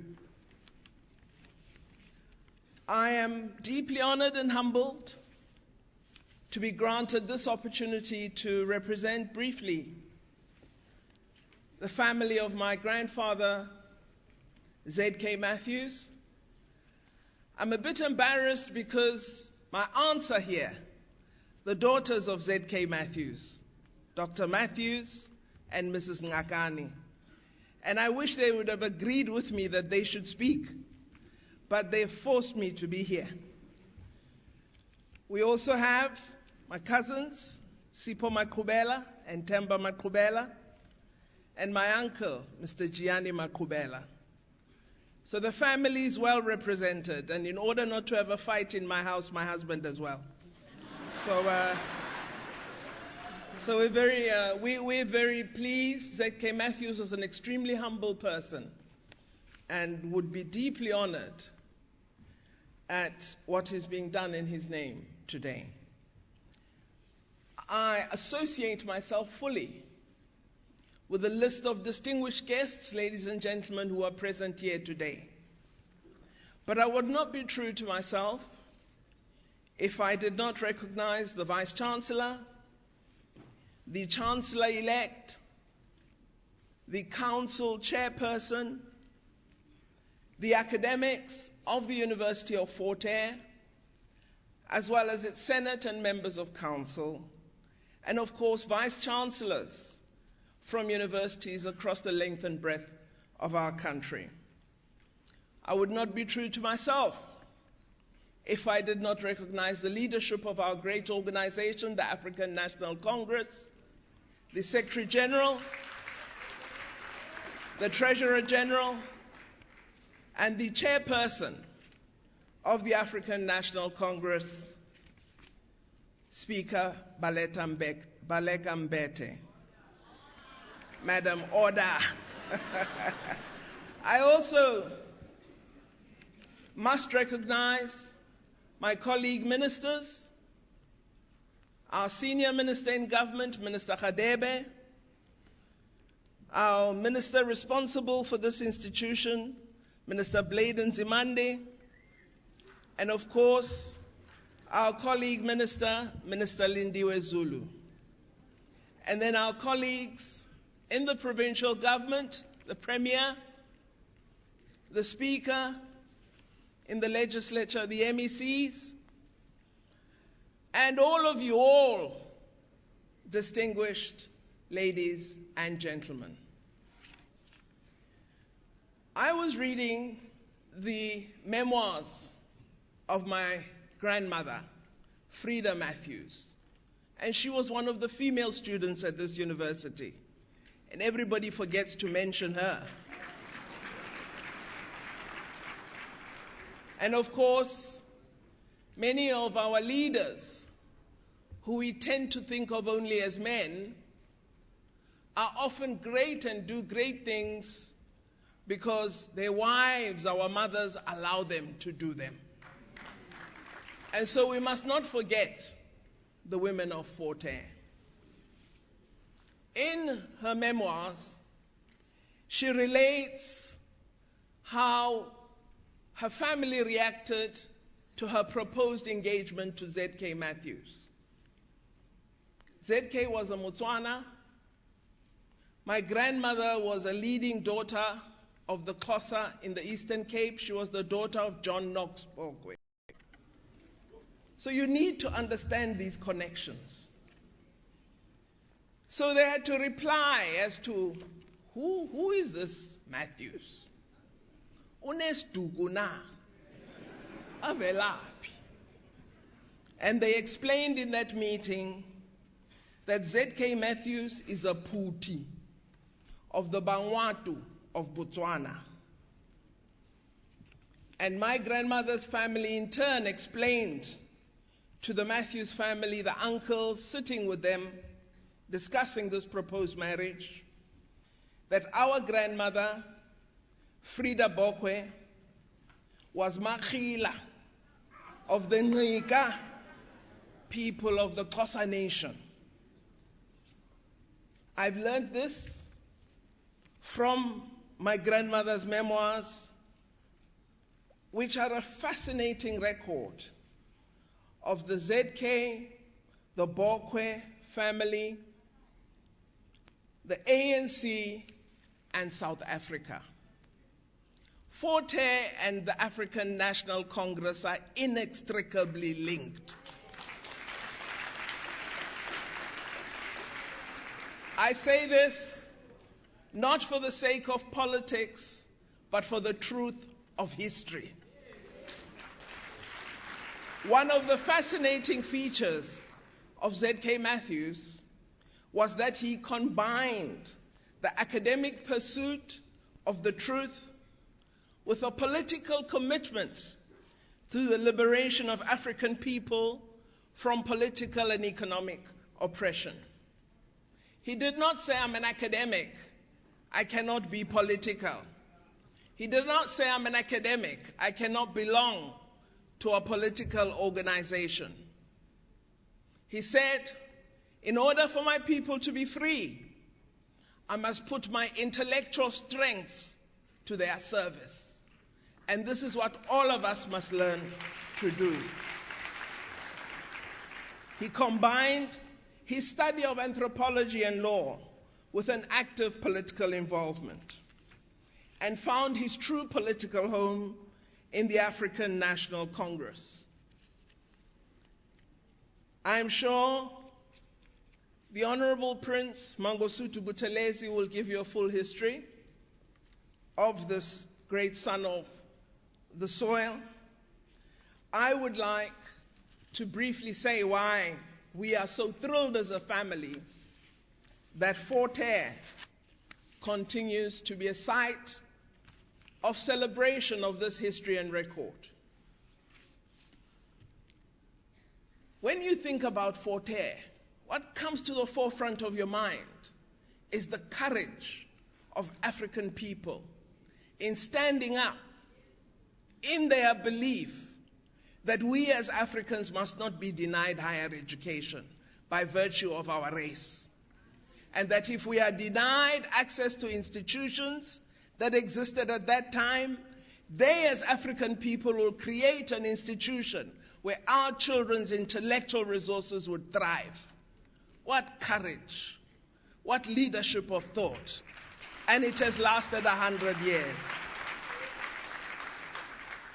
We have an obligation as the inheritors of this mantle to ensure that the history continues to thrive. Steve Biko said famously, you can only be an oppressed person if you give your intellectual capability to the oppressor. We must never give up our intellectual resources, ever, of who we are and what we are capable of. The university has played a sterling role in South Africa's struggle for freedom, and its influence across the continent can be ascribed to the convergence of great minds in one campus. Never be exclusive in your inclusion. It denies you the opportunity of great intellectual wealth. Never be ethnic in your selection of company. It denies you great intellectual wealth. The beauty of Fort Hare was its non-racialism, its inclusion of the whole of Africa, and its belief that no matter your standing, your status, your gender, you too had the right to exploit your intellectual capabilities. We must maintain that at all times. You as Fort Hare must become increasingly an institution committed to intellectual achievement. I'm glad to see the improvement in the research profile of the university. And in order to ensure that the history is written, our Department of Science and Technology has committed funding to the book on the centenary of Fort Hare.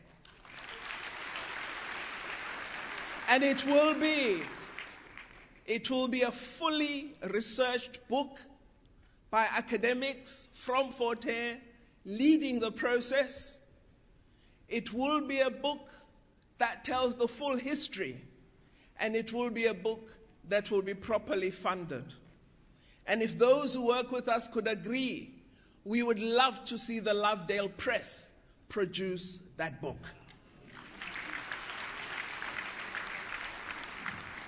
I believe that the role Fort Hare has played in the development of leaders for both South Africa and the continent is something this university should be proud of. Indeed, in my view, Fort Hare is not just an African university in terms of its history, but is a university of worth in Africa in terms of its sustained efforts to build on its rich legacy of confronting challenges that face higher education institutions today. Our government, led by the African National Congress, has invested huge sums in institutions such as this one, has improved infrastructure, has supported the creation of better administrative systems, particularly here in Alice and in the developments on the campus in East London. I believe ZK Matthews would be justifiably proud of the advances in higher education introduced by the African National Congress since the advent of democracy in 1994. Of course, all of us need to do more. But what we must do is what the Council chairperson has urged us to do. We must learn, yes, to hold hands in collaboration, but most important, we must learn to stand on our own feet. It's absolutely important that we don't create the notion that by circumstance of history, we have to depend on someone. And so, in memory of our grandfather, I pledge, along with the chairperson and others, that I will make that same commitment and personal contribution each year. And I think all of us must do so. Whether it is 10 rand, or as some of us will do, a few thousand rand, whatever we contribute says to the world, as Biko wanted, that we are not giving our intellectual resources to anybody. We are not oppressed. We are free, and we know how to stand on our own feet. I thank you very much.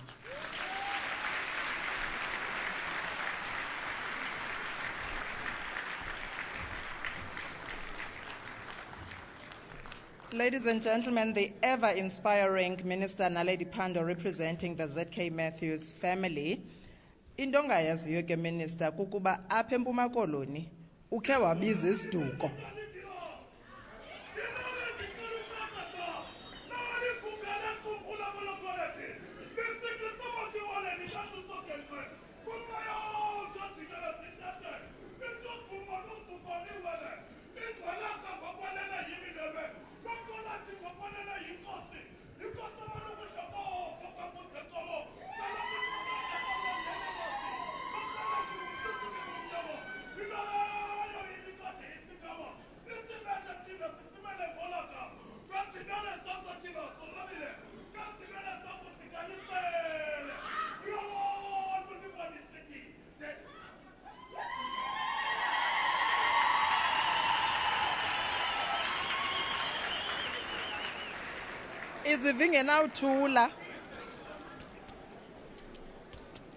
Izivingenawuthula imbongi yasekhaya.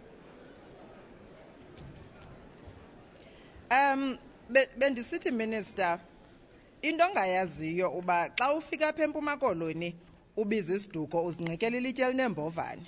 Wonke lo mntu lapha ungukrila nozalana nokrila. Uzawuthi makazi, uzawuthi dadobawo, uzawuthi mama omncinci. Kodwa ke bububele balapha ekhaya obo. We're now going to call upon Professor Hendricks from the History Faculty of the University of Fort Hare to introduce our keynote speaker.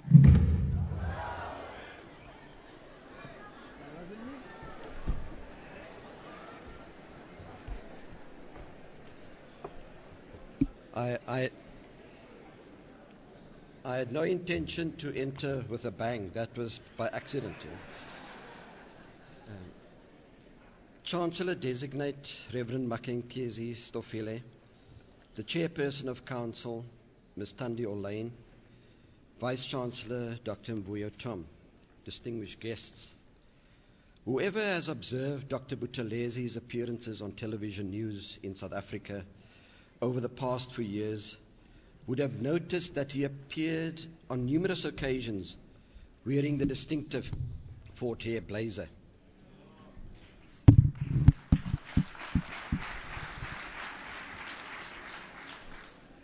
The simple fact of wearing the blazer speaks volumes. Is that fine?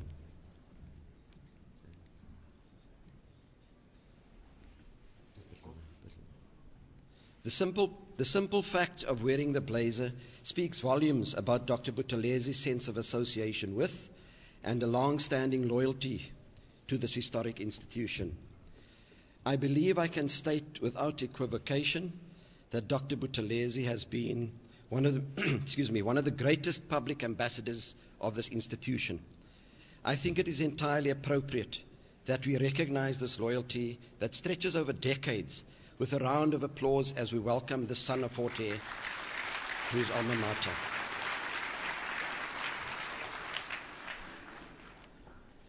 Dr. Buthelezzi was a student at the University of Fort Hare from 1948 to 1950. He enrolled for the BA degree and studied subjects such as native administration and law subjects such as Roman Dutch law and council law under Professor Z.K. Matthews, who made a significant impression on him. It was at Fort Hare that Dr. Buthelezzi became involved in the debates and activities on anti-colonialism and liberation, as he was a member of the African National Congress Youth League and came into contact with fellow students such as Robert Sobukwe and Robert Mugabe. Dr. Buthelezzi was a resident of Iona Hostel and shared a room with, among others, Njoroge Mungai, who went on to become Foreign Minister of Kenya, and Orton Cherwa, who became Minister of Justice for Malawi. The 1940s were politically formative years at Fort Hare, as students grappled with the vexing realities of segregation and apartheid in South Africa and colonialism in the rest of Africa. In the face of a stifling Eurocentric curriculum, students devised their own extramural parallel curriculum of banned, more relevant, and more enlightening literature that was not part of the prescribed texts. Students often engaged in heated debates about the course of action and strategies for confronting apartheid and colonialism. The net result was that most students who graduated from Fort Hare had very clear notions and values about self-determination, about freedom, about human rights, about citizenship, and about a common humanity. Dr. Buthelezzi was integrally involved in these debates and ultimately, as a graduate of Fort Hare, was academically, intellectually, and philosophically equipped to deal with the political challenges that lay ahead in South Africa. We are made aware of Dr. Buthelezzi's adherence to this framework of values that I've outlined, that Fort Hare students embraced, when he was on vacation after completing his first year of studies at Fort Hare in 1949. It's the same year that a communal violence broke out in Durban between the African and Indian communities.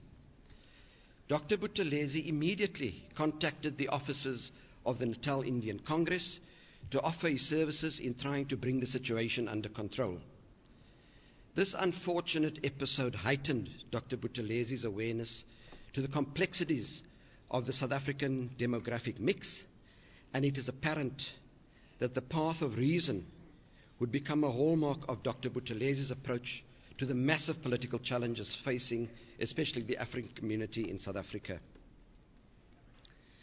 Prince Mangosuthu Buthelezzi was born into the Zulu royal family as the son of Princess Magogo ka Dinizulu, King Solomon's sister, and Nkosi Matole Buthelezzi, the king's prime minister.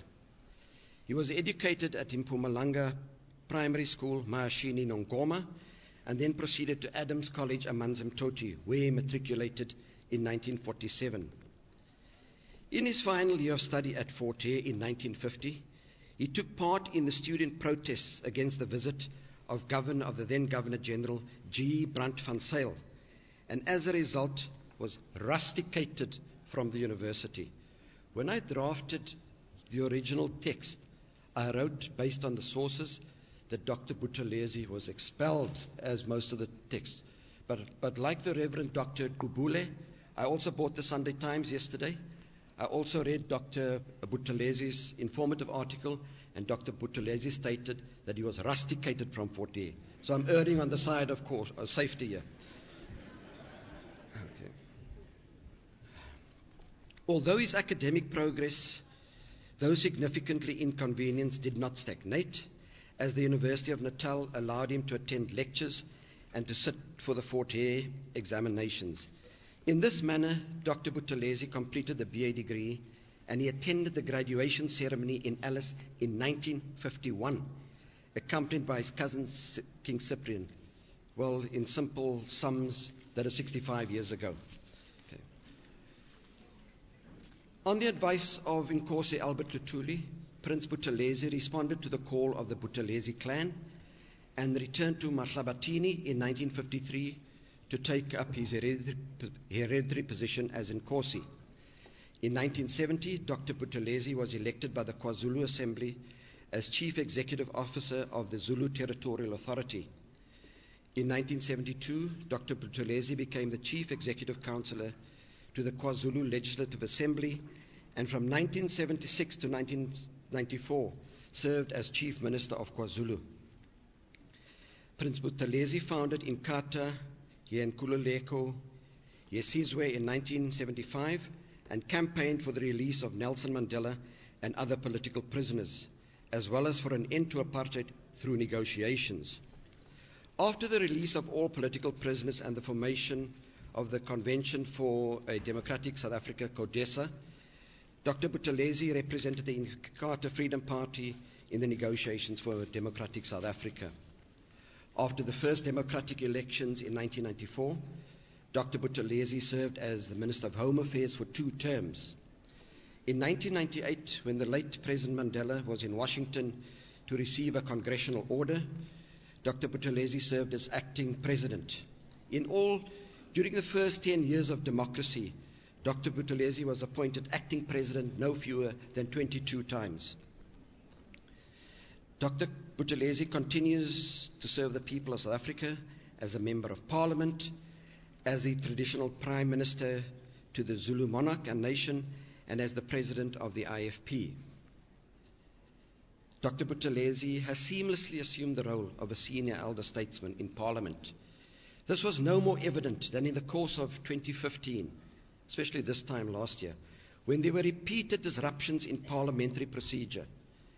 In all of this, Dr. Buthelezi stood out as a voice of reason in defense of true parliamentarianism, of constitutionality, and of democracy. Dr. Buthelezi has been the recipient of numerous honorary doctorates, has traveled extensively throughout the world, and has been the recipient of numerous honorary doctorates as well as numerous awards, both nationally and internationally.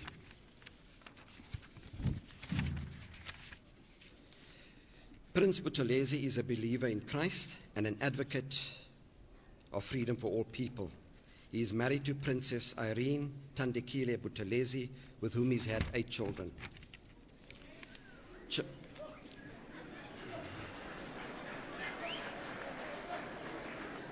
Chancellor Designate, the Reverend Makenkezi Stofile, the Chairperson of Council, Ms. Tandio Lane, Vice Chancellor Dr. Mvuyo Tom. After 65 years, an esteemed son of the university returns to share with the Fort Hare community his experiences as a Fort Hare graduate in the service of the people of South Africa and of Africa. It is a singular honor for the entire University of Fort Hare community to welcome Dr. Buthelezi to deliver the centenary Z.K. Matthews lecture. Thank you very much.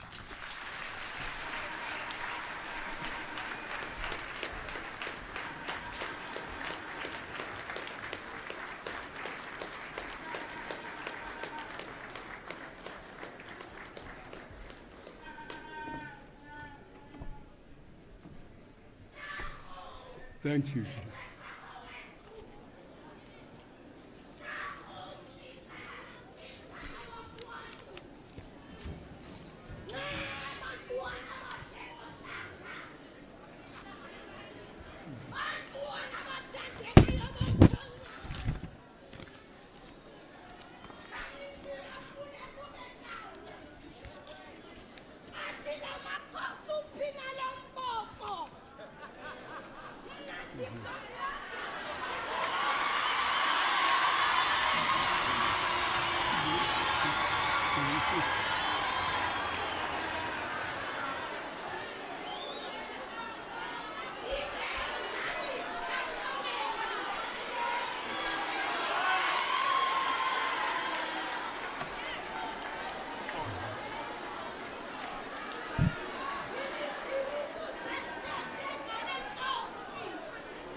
Dikuchauchi udongo khabe.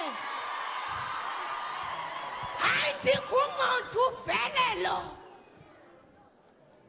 Dike nani skakhamela khani nikeni ixesha dithi bayethe. Andinaqeke ndingena qanasi. Nto inyanshiwa lixesha.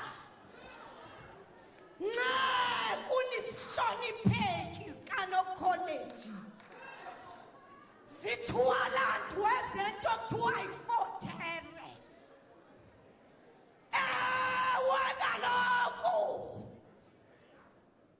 nina nizinziswe nathweswa kweli likasomgada phezu komlambi ijume natshentsheya ukuthi sange Mpuma Koloni ayinayigoga nayithungi Afrika neziphaluka kwahlwa kwasa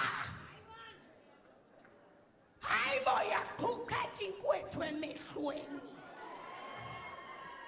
thini nokholethu yindoda ukuba ngumfazi ngethi sithi mabela phonxile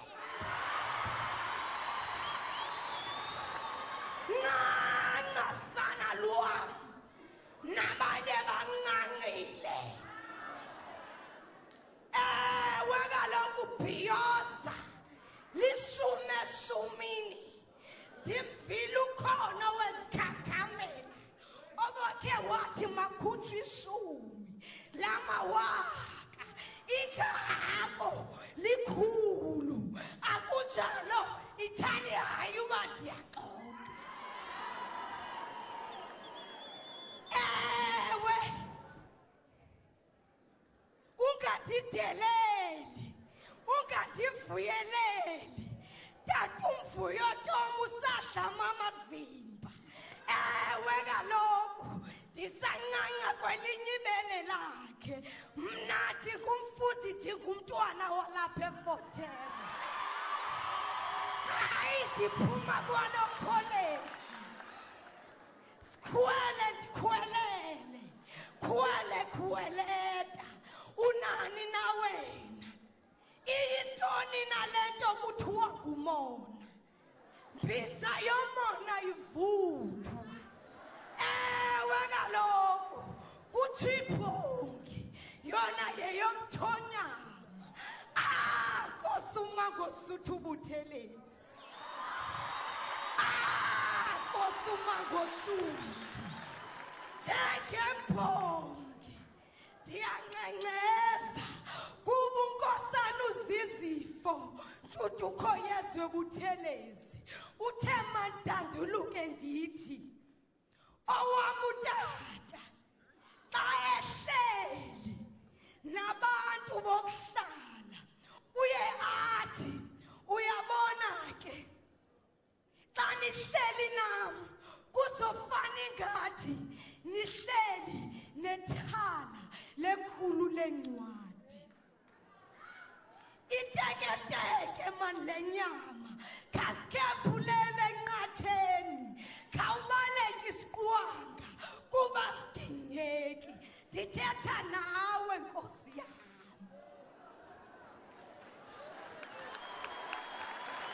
andikagqibi nto nje sendizawuhlala phantsi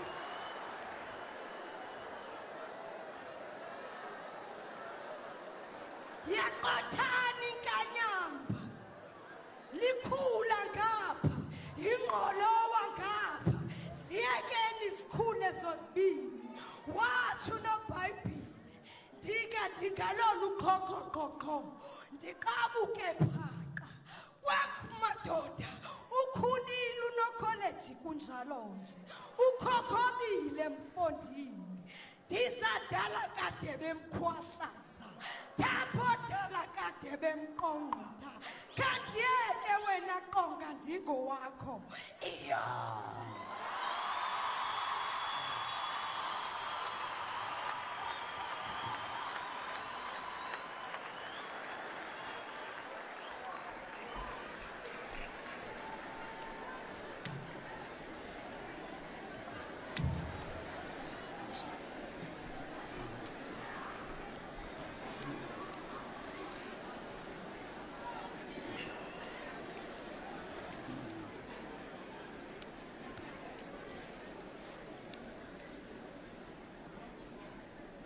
Honorable Directors of Programs, the Reverend Dr. Kubule, who opened this function with devotions, Honorable Chair of Council, Mr. Andy Olin, and members of Council, the Vice Chancellor, Dr. Tom, and management, our Speaker of the Assembly, the Honorable Baleka Mbete, our Minister in the Presidency, Minister Hare, our Minister of Science and Technology,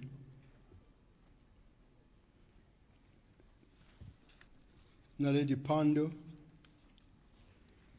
our Minister of Higher Education, Dr. Nzimande, the Honorable Premier of this province, and MEC is present, and the former Premier of the province,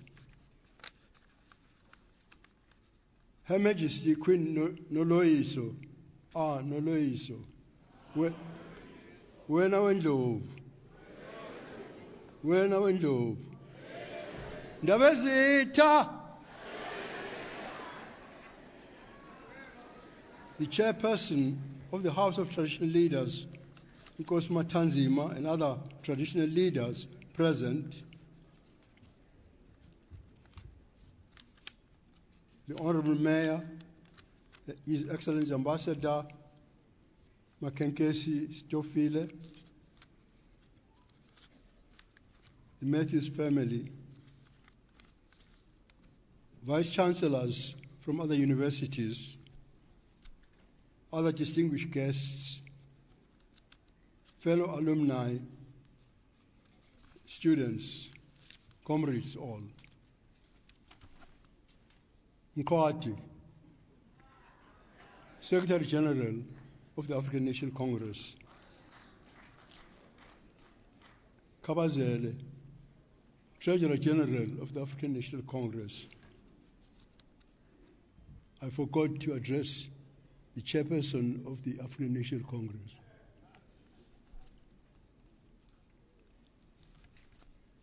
Fellow South Africans, standing here today, I feel the weight of 100 years of history. Here in these halls and classrooms, great men and women were molded and prepared before they burst forth to claim their destiny. Here, they wrestled with the questions of life, with the ideas of man, and the principles of faith. Here, they laid claim to knowledge, equipping themselves bit by bit for the battle that lay ahead. That battle was a battle against circumstances and ideologies. But more than that, it was a battle for freedom. I'm humbled, fellow South Africans, to have walked among some of the greatest minds to emerge from the university, to have known giants like Nelson Mandela, Dalibung, Cesare Khama, Dr. Ntato Motlana, Miss Sally Maunye, Mr. Duma Nogwe, Miss Tiny Malangabi, Mr. Ken Temba, Alfred Hutchinson, Mr. Joe Vincent Haubaki Matthews, Mr. Robert Mangaliso Sobugwe, Mr. Robert Gabriel Mugabe, Dr. Munya Wayaki, Dr. Njeroke Mungai, Mr. Otton Chirwa, and Mr. Nsumo Hedle. This list is too long to continue. But of these names, during my time at Fort Hare, I was influenced most profoundly by one man, and one man only, the professor we affectionately called ZK. I'm therefore honored today to deliver the memorial lecture on Professor Zachariah Leng Matthews as we celebrate the centenary anniversary of my alma mater, the University of Fort Hare. I must thank the Vice-Chancellor, Dr. Mvuyo Tom, for affording me this great privilege. To every student who attends Fort Hare, ZK is a household name. He was the first student, as we have heard, to have graduated from the university. But to people of my generation, his name brings to mind so much more: educationist, orator, political giant, intellectual, husband, and man of faith. There are many aspects to the man.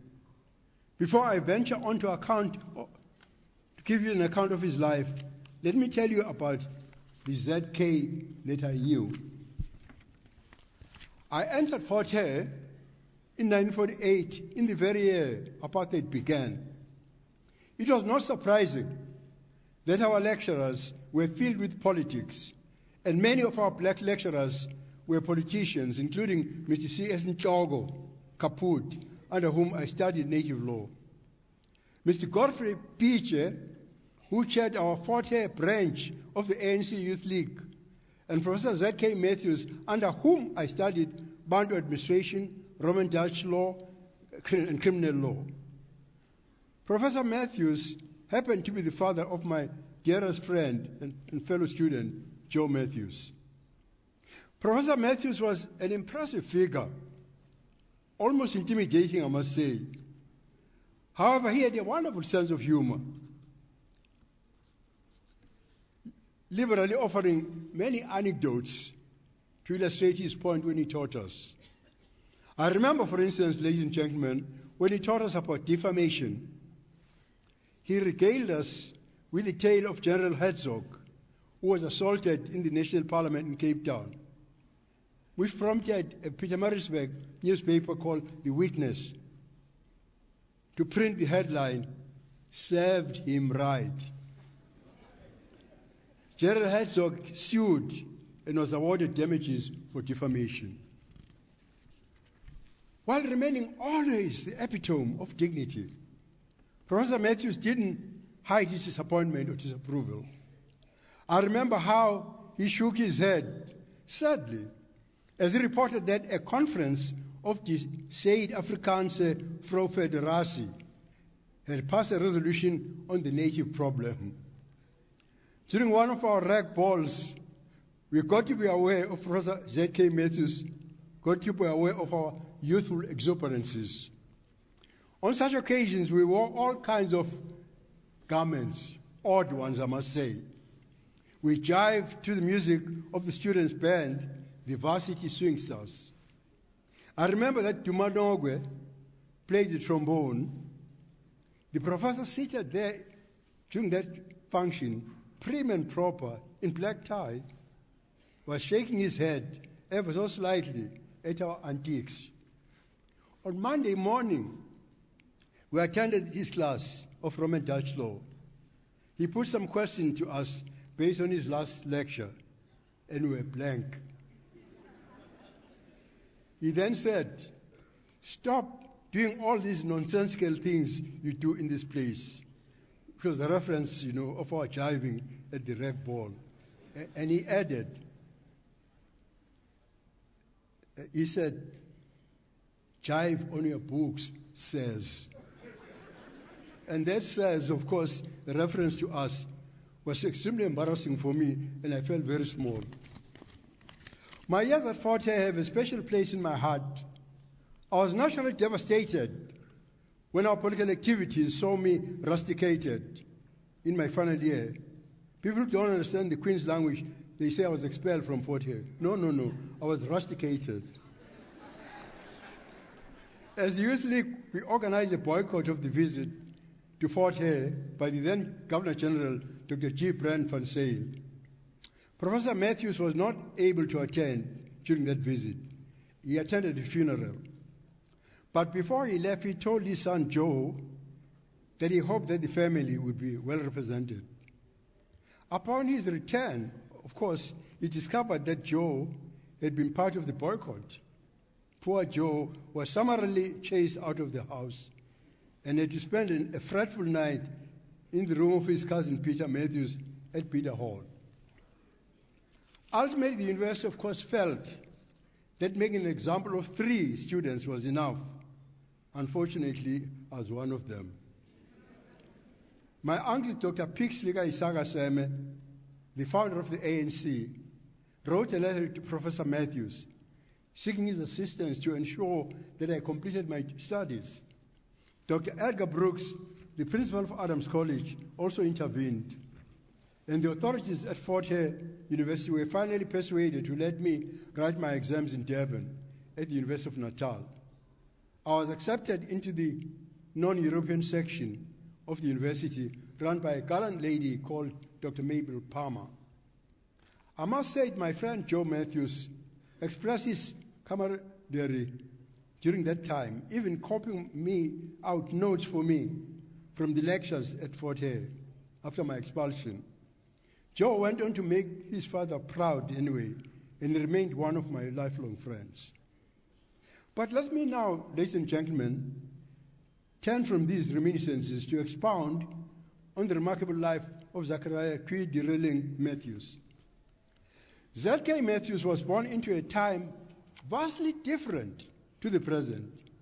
He was born at the turn of the last century, during the Second Boer War, when European colonists battled for control of the territories in our part of the world.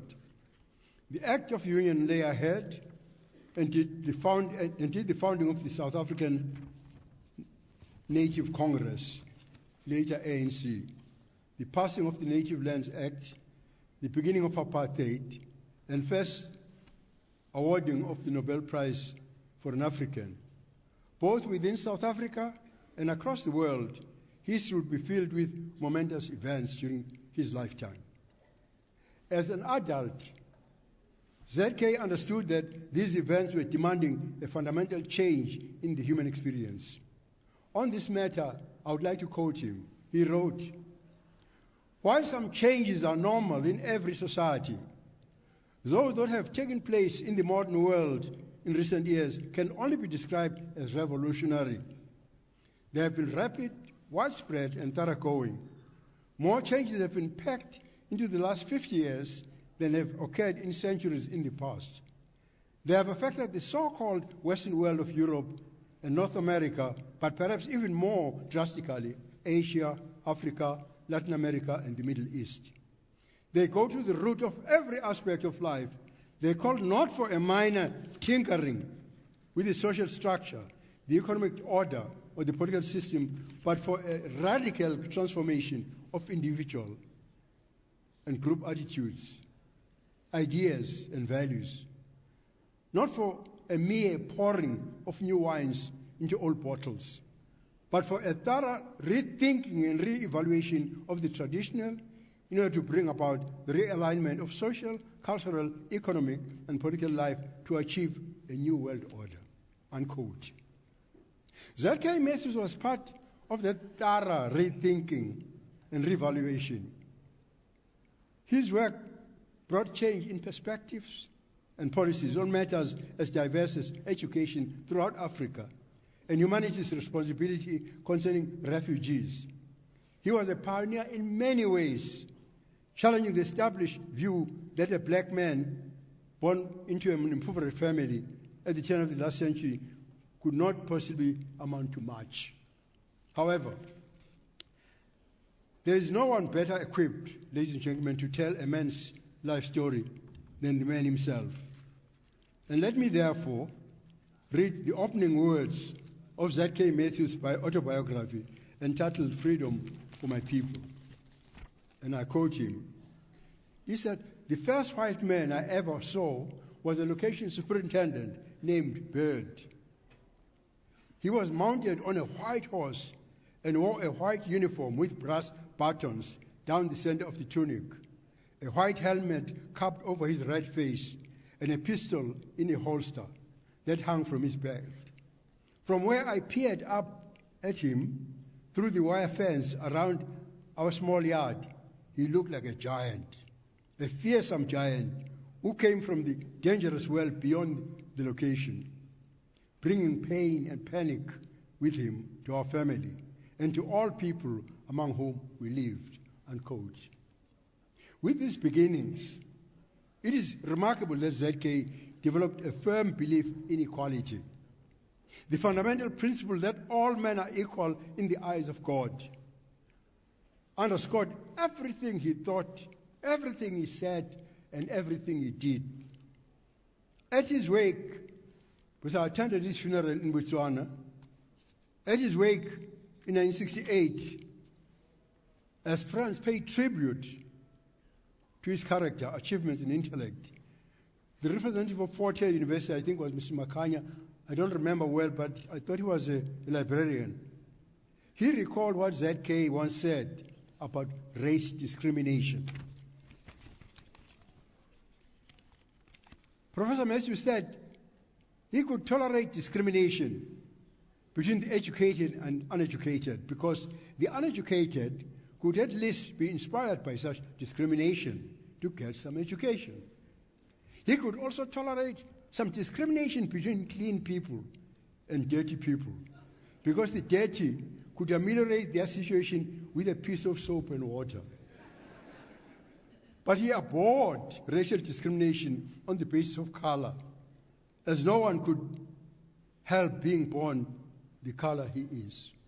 And ZK's life was a testimony to his belief in equality. As I sat at his state funeral on the morning of the 18th of May, 1968, I thought to myself that there could not have been a better setting for the funeral of the man I knew.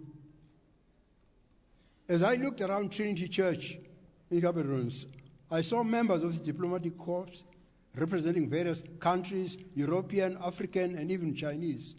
A multiracial choir sang beautifully in Setswana and in English. Sesarete Khama, the president of Botswana, and Lady Khama and the Botswana cabinet attended in the setting race and color. In that setting, race and color were completely irrelevant. So what shaped the exceptional character and beliefs of Z.K. Matthews, turning him from the boy peering through the wire fence into the man esteemed by presidents of the world? Let us look at his life briefly. Following his primary education at Lyndhurst Public School in Kimberley, Z.K. attended Lovedale Training School. In 1918, he enrolled at the South African Native College, Kwano College at Fort Hare. It had been in existence for just 2 years. It was under the competent leadership of Dr. Alexander Hare. By the time I entered Fort Hare, Dr. Hare, or Scary, as we called him, was in his final years in this position. ZK's superior intellect, coupled with hard work, ensured that he had no problems obtaining first matric and then a bachelor's degree. This degree was from the University of South Africa, as Fort Hare was then the University College of the University of South Africa. ZK went on to acquire a postgraduate diploma, which qualified him to teach. And I'm sure that this list of achievements sounds fairly standard. But one must appreciate, ladies and gentlemen, the novelty of it at that time. Z.K. Matthews was in fact the first black South African to obtain higher learning in our own country. Others had higher education, like Professor D.D.T. Chabavu, who lectured at Fort Hare before him, may have been one of the first to obtain a Bachelor of Arts degree. But of course, he studied outside South Africa. And I tell you an anecdote. At that time, if you had a degree, when we introduced, especially an African title, people would say, so-and-so, this is so-and-so BA, this is so-and-so BSc. So when they introduced Dr. Chabavu and said, this is Professor Chabavu, BA, he would say, don't forget London.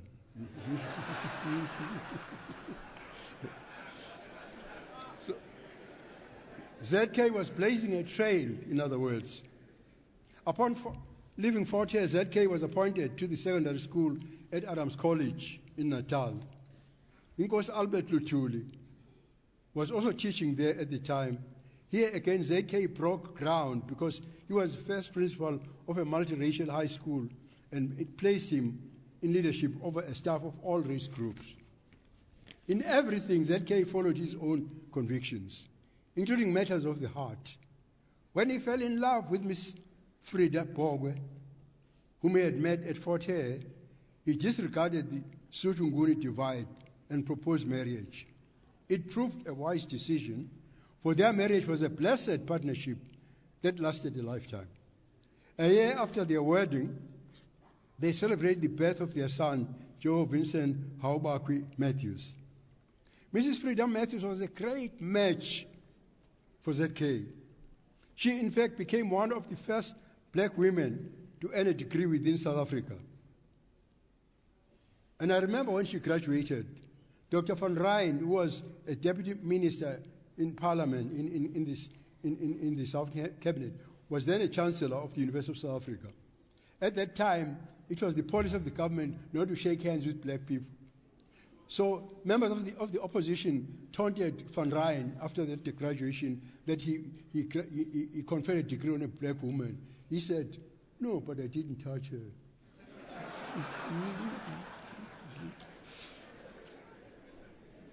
The Reverend John Knox Bogwe was instrumental in the founding of Fort Hare.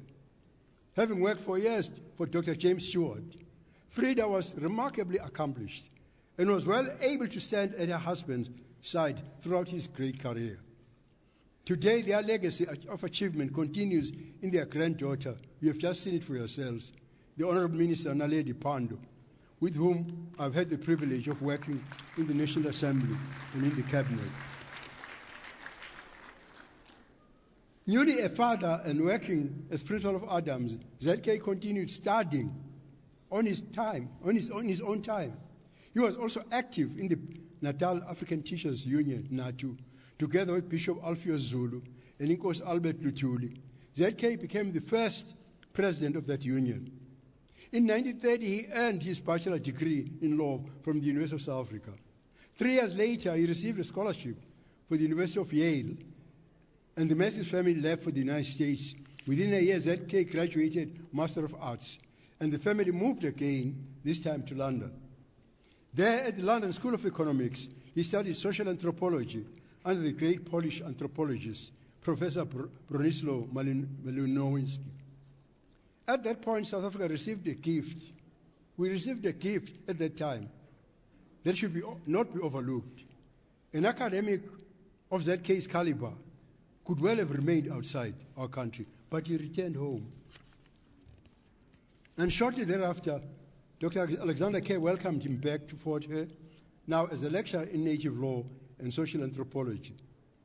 It was during his time as a lecturer that ZK joined the African National Congress. Within 3 years, he was elected to the ANC's National Executive Committee of the ANC. That same year, 1943, ZK was elected also to the Native Representative Council, created by the then Prime Minister of South Africa, General Jan Smuts. The council had been designed to advise government on the framing of legislation for African people. Alan Payton writes of ZK's appointment as follows, and I quote him. He says, "Here was another man whom fate was forcing into a mold for which his temperament did not fit him. By nature, he was deliberate and gentle, with none of the tricks of the demagogue." That is in the biography of J.H. Hofmeyr on page 438. That is not to say, ladies and gentlemen, that he was not perfectly capable. Professor Matthews could be acerbic in a very gentle sort of way. I remember, for example, how he summed up the philosophy and policies of Prime Minister Jan Smuts. He said that the policies of Smuts reminded him of a few lines in the first stanza of the hymn, "Lead Kindly Light." I think Christians will remember that. "Keep thou my feet, I do not ask to see the distant scene, one step enough for me."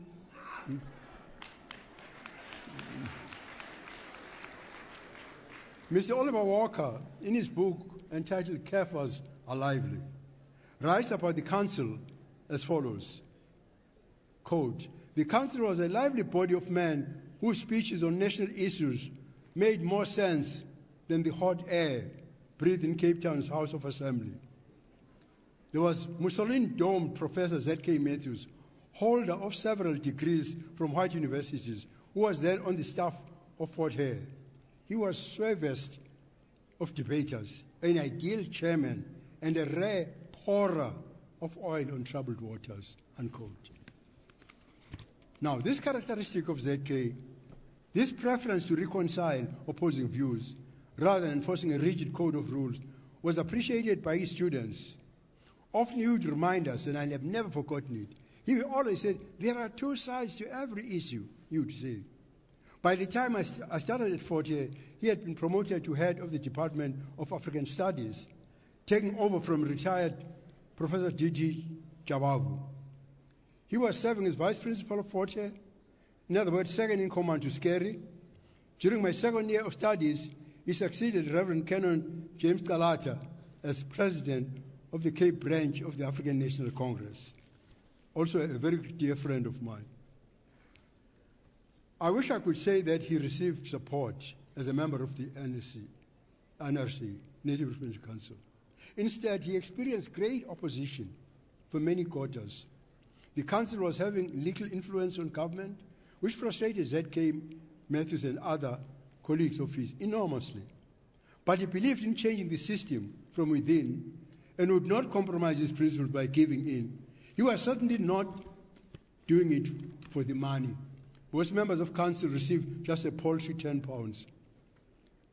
But there was a great debate at that time raging across South Africa on whether participating in government-created structures was right or wrong. Many called for ZK to resign from the council. Some students at Fort Hare pinned notices to the board at the college accusing him of being a stooge because he had not resigned. Ironically, many whites consider him an extremist and even a communist.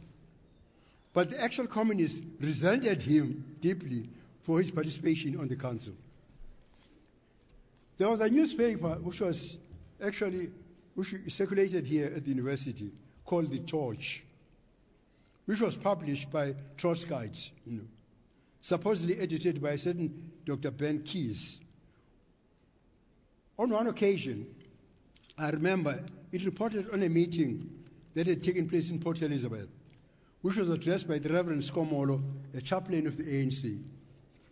The report of the Torch went like this. The Reverend Skomolo delivered a fiery address, but he forgot that on the same platform from which he was speaking, there were those who had developed pot bellies from crumbs that fall from Pharaoh's table, unquote. This, of course, was a snipe at ZK. The burning question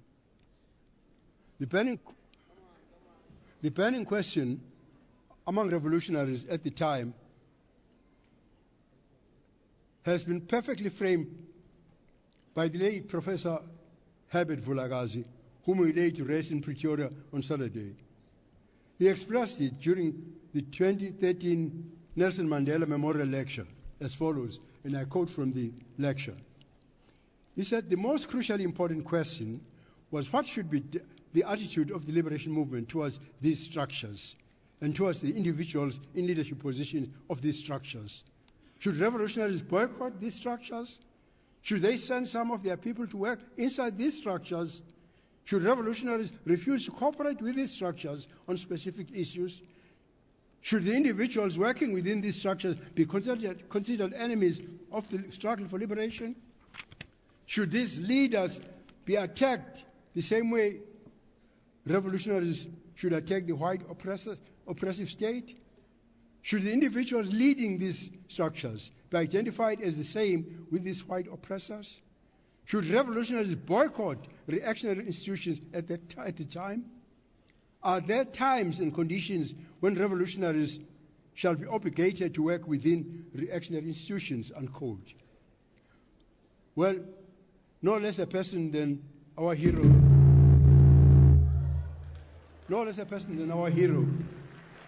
Nelson Mandela himself, answered these questions. In 1958, in a piece called Our Struggle Needs Many Tactics, that was the title of his article. And Madiba wrote, in some cases, therefore, it may be correct to boycott, and in others it may be unwise and dangerous. In its struggle for the attainment of its demands, the liberation movement avails itself of various political weapons, one of which might not necessarily be the boycott. It is therefore a serious error to regard the boycott as a weapon that must be employed at all times and in all conditions, unquote. Subsequently, in his book, Madiba, entitled No Easy Walk, No Easy Way to Freedom, Mandela argues that it was not treachery to serve in government-created institutions. This is echoed by the words of Mr. Walter Sisulu, who wrote while in prison, and I quote him, "One of our greatest mistakes is to see in every man and woman who works within these apartheid institutions an enemy of the revolution. One must remember that Nkosi Ntuli also served in the Native Representative Council, as did Mr. A.W. Champion, Mr. Paul Mosaga, and the Zulu regent, my uncle, my mother's brother, Prince Mshenga Dinizulu, also Ikumgani Victor Poto of Western Pondoland." I'm just reminded of Mr. Champion, who was actually a founder of the ICU together with Kadali. Joe and myself, since Joe chose one of our beauties as his wife, when he was in Durban, we would always go to see Mr. Champion. And he always said some things to us. We sit at his feet, and he would say to him, this idea of preparing speeches, he abhorred. He said, I don't prepare any speech. I look at the eyes of the people and I speak accordingly. Despite enormous pressure, ZK never resigned from the council, but on the 14th of August 1946, the council took the decision to adjourn sine die. Shortly thereafter, ZK penned a comprehensive pamphlet which was titled Reasons Why the Native Representative Council in the UN of South Africa Adjourned. In its final section, ZK wrote, the patience of the council was obviously near breaking point, and an adjournment of the council for an indefinite period until the government showed evidence of its intention to give more serious consideration to the views of the council seemed the least drastic action that the council could take. The reputation of the council has suffered as a result of the government's attitude towards it. The view has been expressed that this experiment in political segregation has been given a fair trial by the African people during the last decade, and that the time has come for them to recognize that the experiment failed and to embark upon a boycott of the scheme. This is mentioned to indicate that the councillors are not in advance of their people in drawing the attention of government to the fact that all is not well, unquote. Despite the council's adjournment, the debate continued over whether ZK should have resigned. As students who were members of the ANC Youth League, our branch at Fort Hare, for ZK, of course, were not only just our professor and vice principal, but ZK was also the president of the Cape Province, of the ANC in the Cape, in what was then called the Cape Province. So he was our provincial political leader. As the students went on to and fro debating whether he should have resigned, Joe Matthews stood up and said, why don't we invite him so that we can ask our questions? Of course, neither Joe nor I were keen on debating Professor Matthews, for we knew that all of us would come off second best. Perhaps our friends knew that too, for some of them murmured dissent. But then Joe said, are you scared to invite him? So they got angry and said, call him, call him. So Professor Matthews was gracious enough to attend our meeting of the ANC Youth League and face the students, his students' interrogation. He patiently explained that they had boycotted the council by arresting its machinery from within. One of our senior members in the Youth League, Mr. Ntsu Mokhetle, then got up. Mr. Mokhetle was an MSc graduate in zoology who was doing a diploma in teaching, and he later became, of course, the Prime Minister of Lesotho. Mr. Mokhetle had a very aggressive style. He said, Professor, do you believe in democracy? Professor Matthews, in his calm and cool style, said, "Yes, Ms. Mokhetla, I do. Except that sometimes I have no confidence in the demos, i.e. the people. Because it is not so much the hands one counts when it comes to voting that matter, but the heads behind them." What should I tell you, ladies and gentlemen? Thus ended the debate. I remember writing in the World newspaper in 1976 that as students we criticized severely some of the political stances of great political leaders of our youth. Yet still we respected them profoundly. It was experience once we were out of the world that made us understand these leaders. ZK's work was not only political, he was a great educationist and sought to broaden the horizons of Africans across the continent through higher education. Together with Dr. Hare, the principal of Fort Hare, ZK was appointed to the Delaware Imperial Commission on Higher Education in East Africa and Sudan. Among the 9 commissioners, they alone had any experience of African education, and their contribution greatly influenced their British colleagues. Dr. Hare later wrote of his admiration for ZK's skill as an advisor. Then, of course, there was his faith as a Christian. He was a committed Christian and worked diligently for the church. I remember there was a stained glass window in the chapel at Beda Hall, depicting St. Bede, the classical scholar who translated the Bible from Latin to English. At his feet, looking up in rapt attention, was a young disciple.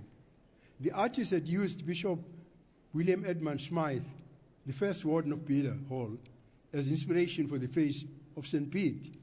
But the disciple's face belonged to no other person than Z.K. Matthews. I don't know whether it's still there. During his student days at Fort Hare, Z.K. had developed a great friendship with Bishop Smythe. Among many things, he appreciated that under Bishop Smythe, Beda Hall alone had no rule about lights out. This was to the envy of other hostels, and particularly conducive to ZK's education, for he preferred studying in the quiet of the night, often staying up to 3 or 4 in the morning. In 1952, while serving as principal of Fort Hare, ZK worked for a year at Union Theological Seminary in New York as a visiting professor. At that time, the relentless barrage of legislation to extend racial discrimination had prompted the ANC and the Communist Party to launch the Defiance Campaign with the aim of mobilizing the widespread defiance of curfews, pass laws, and segregated amenities. Inkosi Albert Luthuli, our President General then, who was elected president in 1952, gave his support to the principle of mass action. However, sadly, the Defiance Campaign soon petered out, as one after the other, its organizers were banned or imprisoned. The next major breakthrough was when Professor Z.K. Matthews proposed the idea of an assembly of the people at a conference of the ANC in the Cape. The purpose of the assembly was to adopt a freedom charter, which primarily affirmed that South Africa belonged to all its inhabitants, black and white. The charter demanded a non-racial democratic system of government and equal protection of all before the rule. It famously proclaimed South Africa belongs to all who live in it, black and white, and no government can justly claim authority unless it is based on the will of the people. As one of its drafters, ZK's ideological fingerprints are all over that document. With this level of involvement in our struggle, it is not surprising that ZK was among the 156 activists who were arrested in December 1956, who stood accused at the treason trial. My friend Joe was among them, as was Inkosi Albert Luthuli. Inkosi Albert Luthuli later wrote the following, and I quote him: "The treason trial must occupy a special place in South African history. That grim pre-dawn raid, deliberately calculated to strike terror into hesitant minds and impress upon the entire nation the determination of the governing clique to stifle all opposition made 156 of us, belonging to all races of our land, into a group of accused, facing one of the most serious charges in any legal system, unquote. I admired my professor tremendously for the way he handled these tribulations. He emerged from it utterly unembittered. Years later, in 1975, Mrs. Frida Matthews asked Professor Monica Wilson to edit her late husband's autobiography and pen a memoir. Professor Wilson was among those who had penned a tribute to ZK shortly after his death. In that tribute, she recalled ZK's composure and fortitude throughout his detention and trial. She wrote, and I quote her, "The judge who tried him for treason and acquitted him congratulated him at the end of the case on the manner in which he had given evidence. He could view even his own case with an astonishing measure of objectivity. And I remember a sunny day after he had come out of jail, when he told of the absurdities of that period of imprisonment without a trace of malice. It was in the manner of a soldier returned from battle who can yet recall the comradeship and the jokes," unquote. Once acquitted, ZK returned to Fort Hare, but these were seismic changes. There were seismic changes on the horizon at this university. Because in 1959, the apartheid regime passed the Extension of University Education Act to establish separate university colleges for Africans, Coloureds, and Asians. Wits and Cape Town University were no longer open to Africans, and Fort Hare would be exclusively for Xhosa-speaking students. For us black people, we were even split on ethnic basis. Control of Fort Hare was then taken away from its multiracial governing council and given to the Minister of Bantu Education with the powers to dismiss staff. Professor Matthews was 2 years away from retirement. He loved his work at Fort Hare, but ultimately he felt he could not compromise his principles, and he resigned. In doing so, he lost both his job and his pension.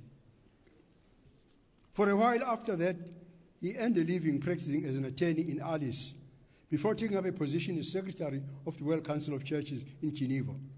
He traveled up and down Africa on behalf of Interchurch Aid, and together with Sir Hugh Foote, investigated the plight of refugees. The report they produced proved profoundly influential and drew the attention of the United Nations to this important issue. Then came what I call his swan song. Then came what I call his swan song. When Botswana achieved independence on the 30th of September 1966, Cesar Khama became its first president. Cesar Khama was a former student of Professor Matthews and knew his remarkable strengths. He quickly appointed Professor Matthews as Botswana's ambassador to the United States and representative of Botswana at the United Nations. Thus, Professor Matthews presented his credentials to President Lyndon B. Johnson and settled in Washington and began discussing world politics with heads of state. Sadly, this appointment lasted less than 2 years before his health began to fail. At the youthful age, at the youthful age of 68, ZK passed away in Washington in May 1968. In a gesture of exceptional respect, President Johnson flew his mortal remains back to Botswana in the president's own plane. Soon after his death, I was asked to write an article for a magazine which was published in Lovedale called South African Outlook. Let me quote from my article in the Outlook, which I entitled His Death. In part, it read as follows.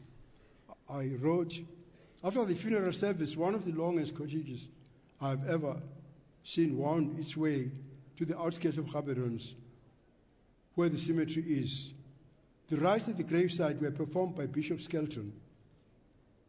There were hundreds of people of all races from all parts of South Africa and the world, from Botswana and Lesotho. Mrs. Frida Matthews was the very personification of composure and and dignity in her grief, as were her children. Joe supported his mother throughout the service at the graveside. Dr. Matthews, the brother, surviving brother, expressed thanks for all on behalf of the family. Thus, ladies and gentlemen, was laid to rest one of the greatest leaders I've ever had the privilege to know in my lifetime. I thought it was absolutely marvelous that during the latter part of his life in service of God and his fellow men, Dr. Zachariah Hugh Derilling Matthews should have died in harness, serving a non-racial country, in a non-racial setting, something he always strove for, even in his own country. Today, as we celebrate the centenary of University of Fort Hare, it is fitting that we remember the exceptional life of Professor Zachariah Q. Derilling Matthews. At this juncture in history, our country wrestles with contentious issues of tertiary education. Across South Africa, our institutions are seized with the debate on access to education, student fees, the outsourcing of university employees, student revolts, and the role of historical names and statues.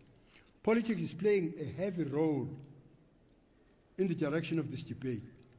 Thus, education is flung in an ocean of turbulence. What then can the individual student hold on today? What can inspire hope in the young man or woman who pursues education for education's sake, whose intellectual capacity cries out to be filled, and whose thirst for knowledge transcends all other considerations? Their anchor is this, that it can be done. Z.K. Matthews blazed a trail, pursuing higher education when the consensus among those in power was against him becoming anything at all. He went from impoverished streets of Kimberley to the hallowed halls of the United Nations, and he did it through his own efforts, using his own capacity on merit. Thus, I would say to the students at Fort Hare in 2016, please heed this example. Let it be an inspiration to you as you pursue not just a degree, but a life of learning. Respect the education offered to you at the university. Show respect to your lecturers and professors.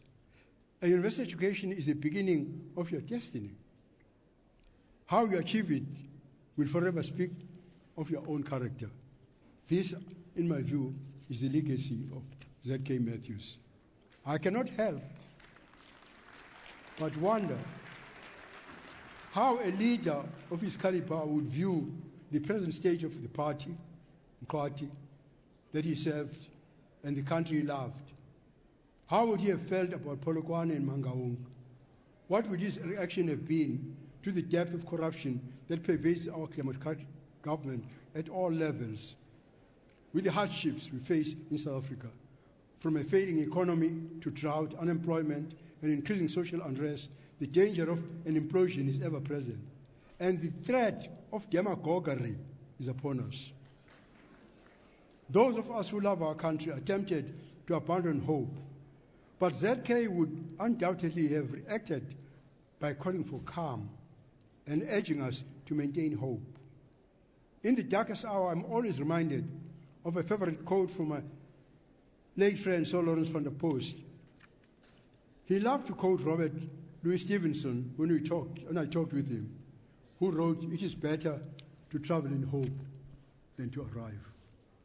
Now, more than ever, we need the kind of leadership that ZK provided: calm, strong, reasoned, and predicated on a genuine belief in equality.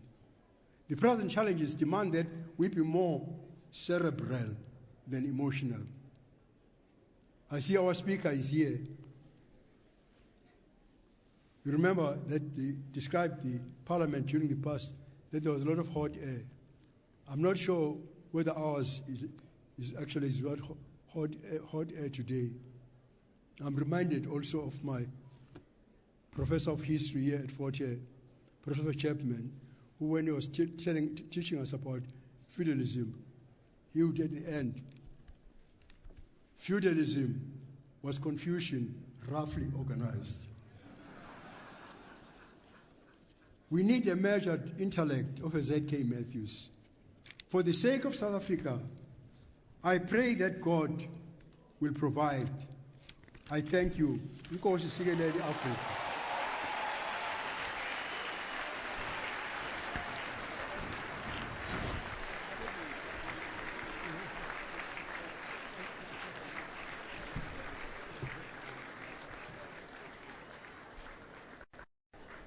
You're with News Live, coming to you slightly later today because of our live coverage of what you were seeing there, Fort Hare University centenary celebrations, an institution that has seen in its 100 years of existence the technical hitches, kunabantu that keep plugging things around us. As a matter of fact, ikwaya sizoyicela isinikeze item while they're switching over the supply of power to a generator. Apologies for those technical glitches during the delivery of the main speaker. Thank you so much. Choir, please.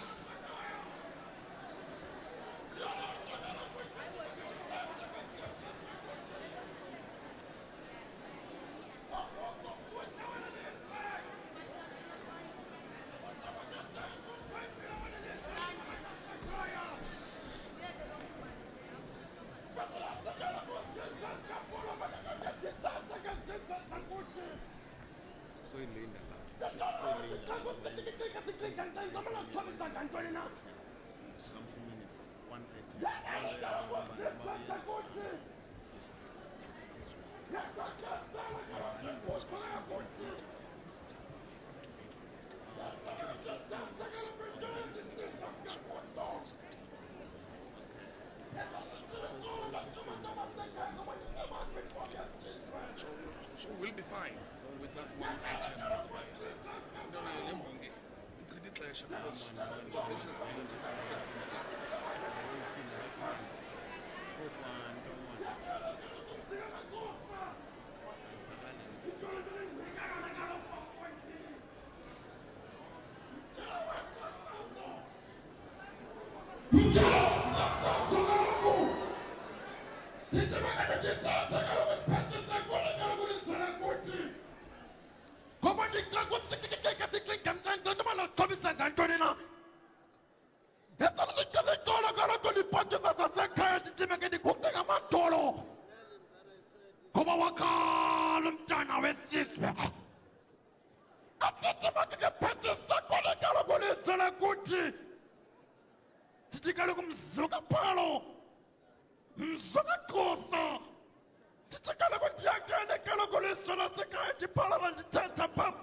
The Forte Choir. 1, 2, 1, 2, 1, 2. Mike, me. The Forte Choir. Let's give the choir another big round of applause, please.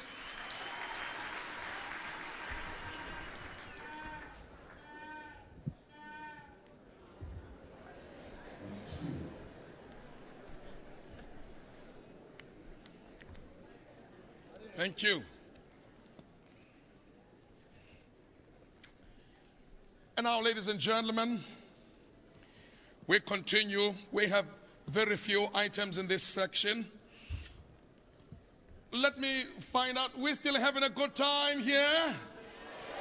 We're having a great time at Forte. Can you feel it? My Forteni, right? Thank you. Now, ladies and gentlemen, I'm going to invite the Minister of Higher Education to come and address us. Honorable Blade Nzimande Mpatiswa, Kauze Uzoteta Centenary Celebrations, University of Forte.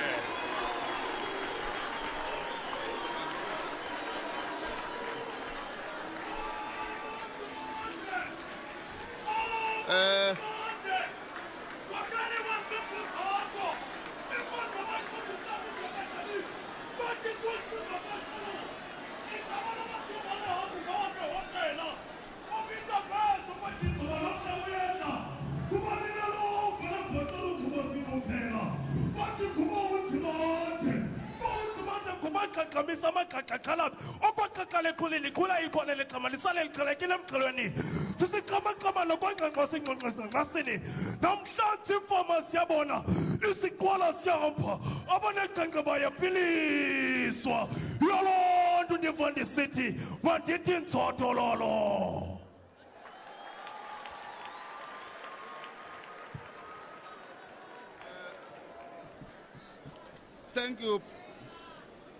Thank you, Program Director, Mr. Mafani, the Speaker of the National Assembly, Balega Mbete, the Honorable Minister Naledi Pando representing the ZK family, Minister Khatebe in the Presidency, and all the Cabinet colleagues who are here,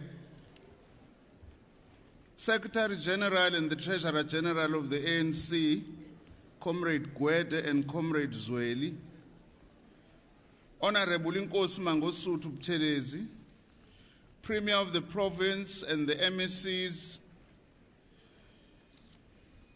all mayors present and councillors, House of Traditional Leaders, religious leaders, members of the University Council, led by Ms. Thandi Olaine, and the Vice-Chancellor, as well as the Chancellor-elect Brastov, representatives of councils from other universities, as well as Vice-Chancellors, alumni, staff and management, SRC leadership, business representatives, government officials, distinguished guests, students, ladies and gentlemen,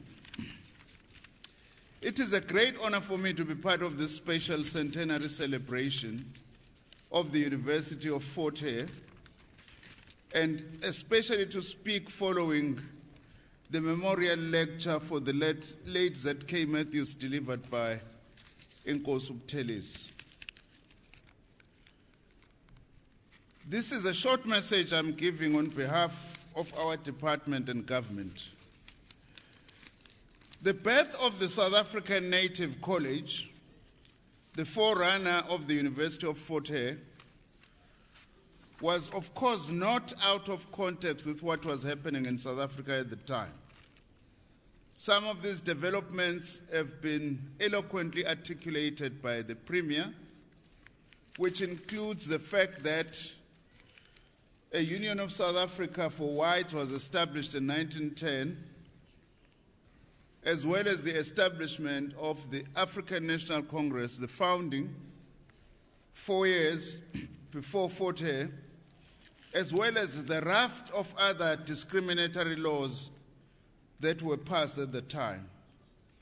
Professor Z.K. Matthews, an intellectual and a former scholar of this institution, reviewed native education as follows at the time, and I quote, "African people have pointed out that there was a danger of their children being given a form of education which might be more of a handicap to them than anything else.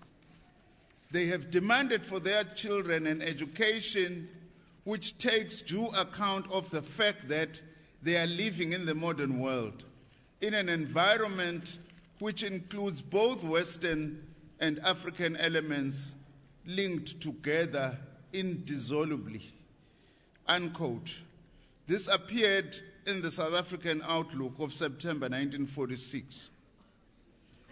I am sure, Shenge, that despite the many problems that we face, but if Professor Z.K. Matthews were to wake up today, I have no doubt that he would be very proud of what the African National Congress government has done, especially in education. Last year, for the first time, we reached 1 million university students. This year, the National Student Financial Aid Scheme is hitting 10 billion rands. Today, the majority of our schools are no-fee schools, and they also have a feeding scheme, and the majority of university students today are African women. A far cry from the 42 women at some stage that Dr. Qubule was talking about. Nevertheless, this does not mean that this government must rest in its laurels. We must build on these achievements in order to honor the likes of Professor Z.K. Matthews. Indeed, the history of Fort Hare, as Comrade O.R. Tambo said during his installation as Chancellor of this university in 1999, quote, "Fort Hare was molded by the peculiarities of the history of Southern Africa and the struggles authored by this history. And it was and still is the culmination of drama of interpenetrating and at times contradictory forces," unquote. With its founders being men of the cloth and missionaries, and with deep sense of admiration of this display of resilience by this university throughout its 100 years of existence today, I therefore find it befitting to borrow from a common saying by Christians in Xhosa that ngenene kude kwalapha uThixo enonokolegi. Today is the day we marvel and celebrate this illustrious history of Uno College, as the university used to be affectionately known back then, which indeed epitomizes resilience, tenacity, resistance against injustice, hope, aspirations, intellectualism, excellence, and pride. These are just a few adjectives that one can appropriately describe this institution as we wish it a happy centenary. I was interviewed by the media there asking me, am I not very proud that at Fort Hare's centenary I'm the Minister of Higher Education and Training? And I said, I'm very proud. I only pity ministers who will come after me because they will have to wait another 100 years before they achieve what I have achieved today. And indeed, Fort Hare embodies what we had always believed in as this movement, that there was no contradiction between the national liberation struggle and education. And indeed, education was and continues to be a terrain of struggle to reconstruct our own country. The university, as everybody has said, is renowned for having produced many, many luminaries that I won't repeat. But one of them, reflecting back at his experiences at Fort Hare, Nelson Mandela wrote later in his biography, and I quote, "For young black South Africans like myself, Fort Hare was Oxford and Cambridge, Harvard and Yale, all rolled into one." This illustrates the impact the institution had on these young black minds and the pride they took in being associated with this institution. By the way, I do need to say, Honorable Program Director, I have a very strange but interesting connection with Fort Hare. My mother, uMadlamini uJamas Jadu Cubungulash, intombi ezalwa eChanqele eMount Frere, kodwa yakhulela kuQumbu. When she finished a dream as a young girl growing up in the Eastern Cape was to study at Fort Hare. But because she came from a poor family, when she finished secondary school, the only option that was there for her was a bursary to go and start Utisha Ngqo. So she did not reach her dream of becoming a student at Fort Hare. But then she used to tell us that she said at the time, if and when I get children, I will make sure that at least one of them must go to university to compensate for the fact that I never went to Fort Hare. And she did everything such that this person standing in front of you here did not graduate at Fort Hare, but graduated at the University of Zululand in 1980 to realize my mother's dream. So, Fort Hare remains and was an inspiration. It is important, therefore, that as we celebrate the rich history of the university, we also reflect a little on where the university is today in terms of engaged scholarship and how it should position itself with respect to its mission and vision, as well as the core functions of teaching and learning, research, and community engagement. The university has had its own challenges over the last 21 years of our democracy, and also opened up higher education more broadly, though. It has grown substantially, developing a campus in East London. Fort Hare in 2000, it had a total enrollment of 4,437 students, and this year it is expected to enroll a total of just over 13,000 students, which is a growth of 193% over the 15-year period. Impressively, as Minister Pandor said, it has improved its research output to such an extent that it is now considered as a research-active institution, which is ranked 7th in the country when it is measured in terms of its weighted research output per capita. There is no doubt that the University of Fort Hare is punching above its weight and has an important role to play within the public higher education sector more broadly.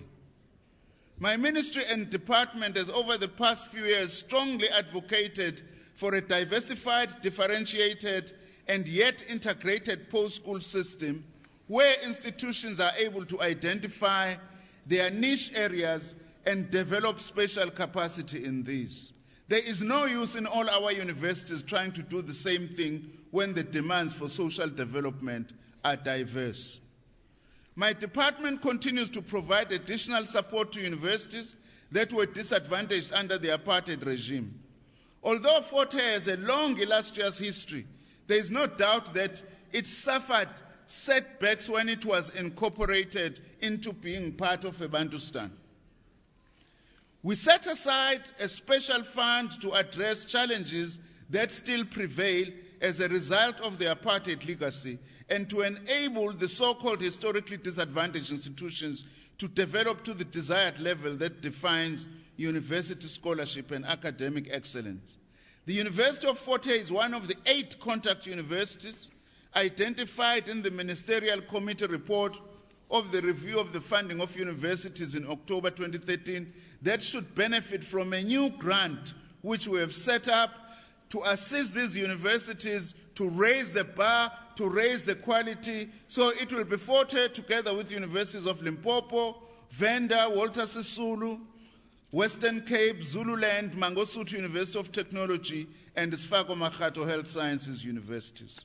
We have a 5-year grant between 2015-2016 to 2019-2020 to give to each of these universities to use this amount of money as they see fit in line with developing, including developing niche areas for themselves and raising quality.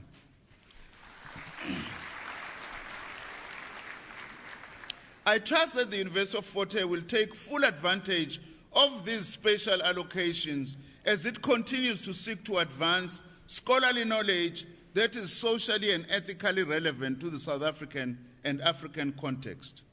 We wish to see this university growing from strength to strength, producing more leaders, intellectuals, and scientists in the next 100 years. We believe that Fort Hare has a legacy to live up to and a future to reimagine within the African continent and the global South as it looks forward to being the alma mater of the next generation of Africa's leaders. In conclusion, my wish for this university is that it continues to strengthen itself as a center for research excellence and postgraduate studies, and make a significant contribution in the production of a quality black professoriate for our country, the continent, and the world. As we celebrate this centenary, our South African professoriate is still 83% white, something that we have to change. We are willing to partner with the University of Fort Hare in this regard through, amongst others, our new generation of academics program that we started last year. As a country and continent, we need to shift from being consumers of knowledge produced somewhere else to becoming eminent producers of cutting-edge knowledge ourselves.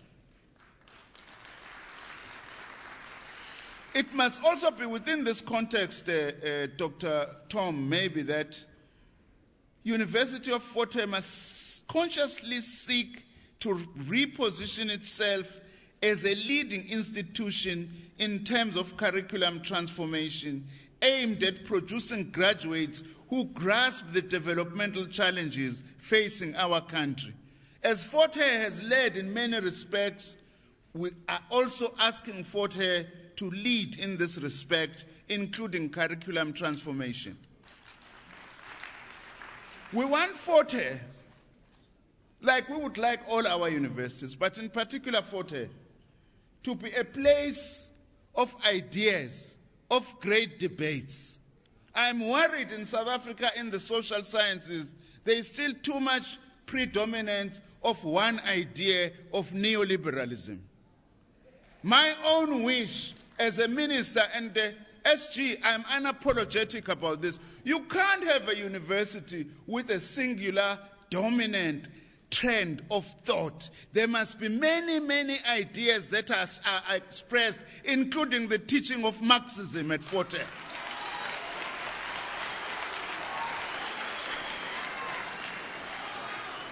I am unapologetic about this because the danger to any university is to be impatient. All ideas must be expressed, including those that some may regard as outdated. Indeed, this is my wish, and this is the challenge of the University of Fort Hare, as I say, much as it is a challenge for our entire education system. I really wish the University of Fort Hare a happy 100 years, and may you have many, many more. And each of the years, as Fort Hare moves forward, you must grow and be a strong institution. You must know, though, we are not celebrating only on your own. Fort Hare is not only for the alumni and the students of Fort Hare. Fort Hare is a national asset. The nation as a whole is celebrating today. Thank you very much.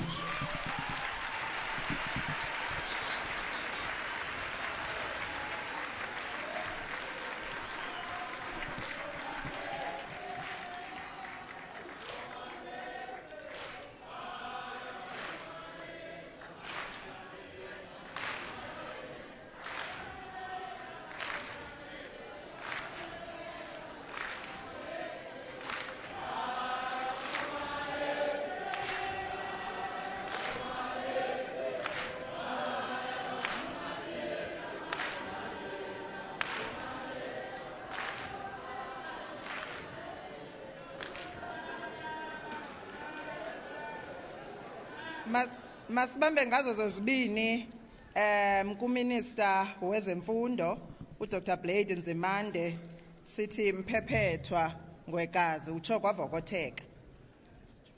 We know, Minister, or we knew when we walked through these doors that we were carrying the hopes and dreams of not just our parents as well, but we were carrying the hopes and dreams of our entire communities. And therefore, the day that you walk up these stairs to the center of this very stage to get your degree, you knew that your life would change forever. And I'm hoping that with this centenary celebration, that pride is going to be restored in our communities and in the students of Fort Hare. We are coming closer to the end of our program. I would just like to remind you that today we are just kicking off a year-long program of celebrations. Upatko has mentioned that universities around the country are also noting this day and doing various activities to celebrate it. And all SABC platforms as well are carrying the story, and some of them are carrying it live. That's 18 radio stations and 4 television channels.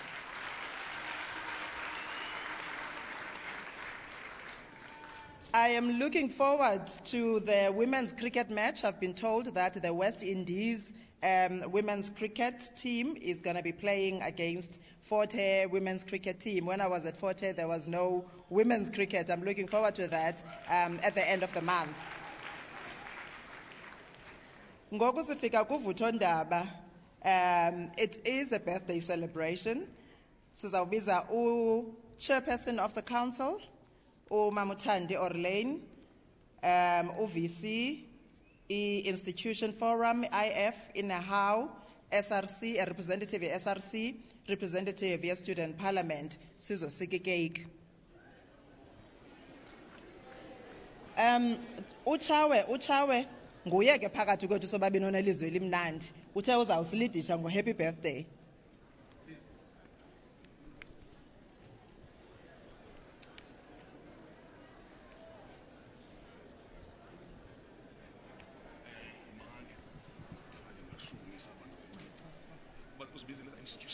Yes. Okay. Ladies and gentlemen, while the stakeholders are going down for the cutting of the cake, the chairperson of council, the institution forum, NEHAW, the SRC, student parliament, asikhumbuleni nje ukuthi asiphelelanga kushotha uZK. Asiphelelanga, asiphelelanga kushotha uZK, asiphelelanga, asiphelelanga, asiphelelanga. Apelelanga, apelelanga, apelelanga, apelelanga, kushoto Matthew, apelelanga, apelelanga, apelelanga, apelelanga, kushoto Matthew, apelelanga.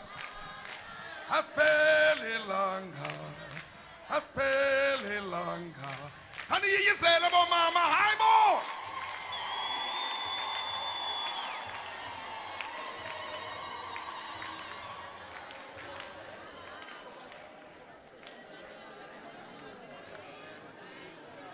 kuzawusikwa ikhekhe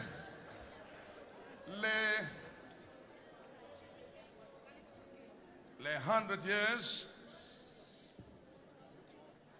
Silindele umama ophethe ibhoso elikhulu lokusikwa kekeki.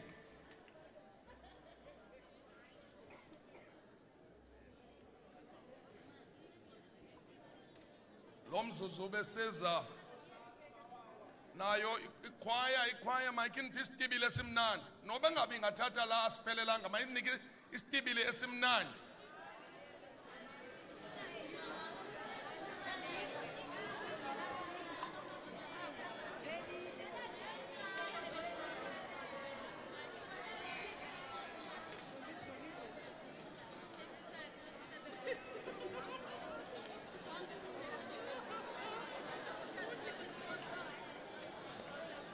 All right.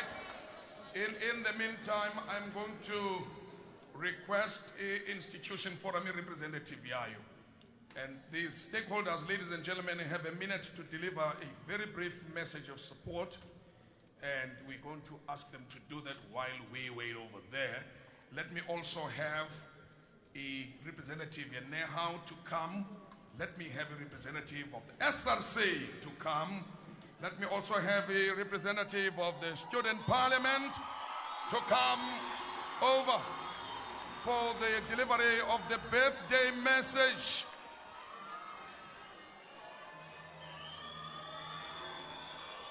Fundisa forte, fundisa.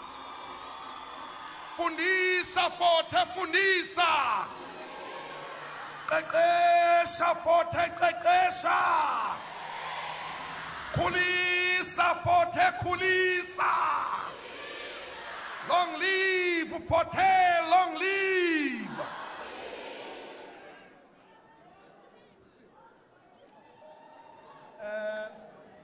Let me take this opportunity as the chairperson of Institutional Forum, IF at University of Fort Hare. Firstly, I must say protocol is observed. Viva founders of Fort Hare, viva! Viva ZK Matthews, viva! Thank you. My message on behalf of the Institutional Forum at Fort Hare is going to be brief and very much precise, and that is, we are cutting this cake, wishing University of Fort Hare more years to come, very prosperous one, and we are also saying as we cut this cake, let us come together and forget the differences that we have as stakeholders and look forward to resolving all the challenges that are facing us as an institution and also critical stakeholders. Viva Fort Hare, viva!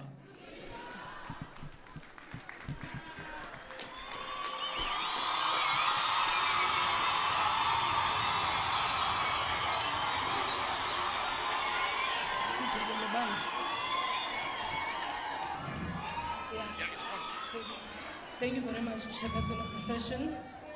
All protocols observed. I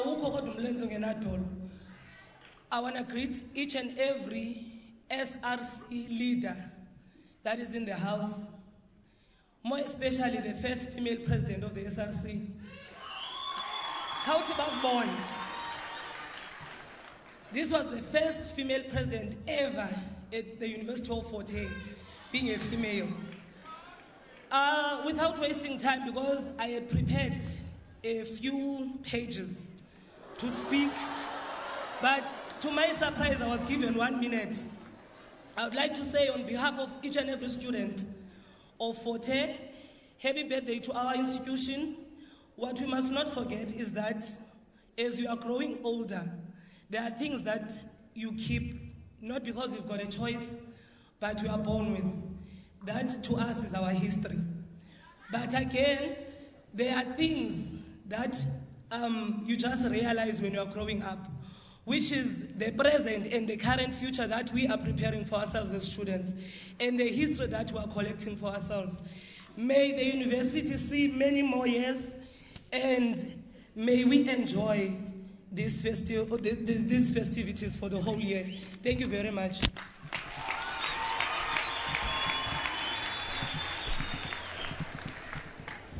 Thank you very much, Program Director. I'm very much tempted to say Amandla, but I also don't want to be politically incorrect. But I think I also share the same sentiments with the Minister of Higher Education when he said he's the only minister that has the opportunity to celebrate 100 years of Forte, and there will be no other minister that will have that opportunity. I just want to say also, as a secretary of NEHAU, I'm very glad that I'm part of what is going on now. But in terms of our message as NEHAU, we hope that we are not only celebrating today, we want to see the legacy that this celebration is going to achieve. And we hope that one of the legacies is to make sure that both the lives of the workers and the lives of our students are improved. Amandla!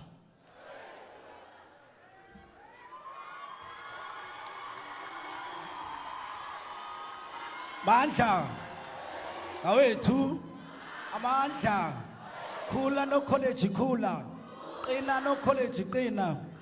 Thank you very much, Program Director. I will just say one or two words before I descend the podium. We celebrated this birthday today together with the university and the alumni, etc., etc. We just want to say, Forte participated in the liberation struggle as much as Abo ZK Mythos, Abo Tato ZK Mythos, they've participated. But we are saying today, the challenges have changed. We are now liberated. But we must be able to say, as we step on the first day of the next 100 years, Forte must assist us as students to establish a University of Forte Center for free education and for economic freedom. Thank you very much.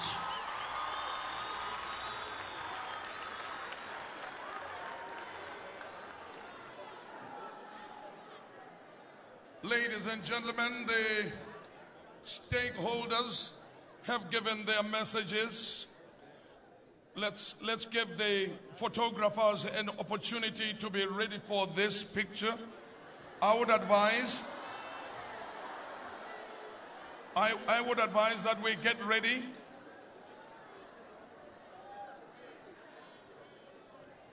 There you are, ladies and gentlemen. The cake is cut. Yizela mama. Shall we all rise, ladies and gentlemen, and sing Happy Birthday, Forte? Happy birthday to you. Happy birthday to you. Happy birthday, dear Forte. Happy birthday to, one more time. Happy birthday to you. Happy birthday to you. Happy birthday, dear Forte. Happy birthday to you.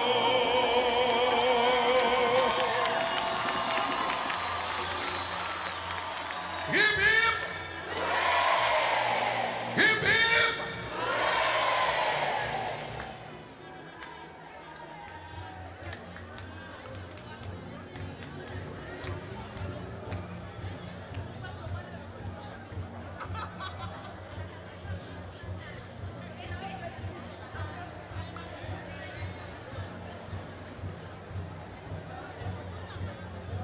Thank you, ladies and gentlemen.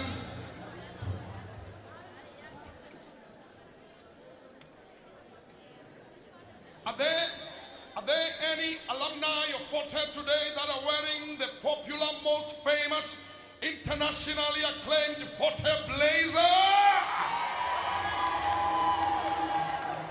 Can everybody else sit down? Let me see. All those who got their blazers on. Ladies and gentlemen, let me see all the blazers, please. How do you say the blazer? I said Forte.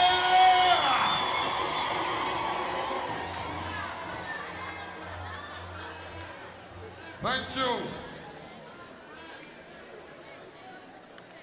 And ladies and gentlemen, the honor to a very loyal, all-time alumnus of Forte who has put this blazer on at any level of any event in South Africa, Chief Mangosuthu Buthelezi. He is known for that blazer. Let's give him a big round of applause. He is known for that blazer. Ndabezitha. Thank you, Ndabezitha, for marketing that Forte blazer. Let's give him another round of applause, ladies and gentlemen. He has marketed that Forte blazer anywhere and everywhere. Thank you. Yazi ngenye imini uchate ngeblazer yaseForte man bakhona bangekachati.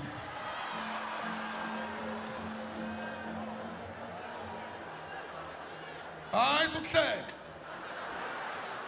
Just walk down the aisle to the minister with your bride-to-be wearing that great Forte blazer. Thank you. I'm going to invite the Vice Chancellor now for the vote of thanks, ladies and gentlemen. He is the last speaker of the day. Let's give him a big round of applause.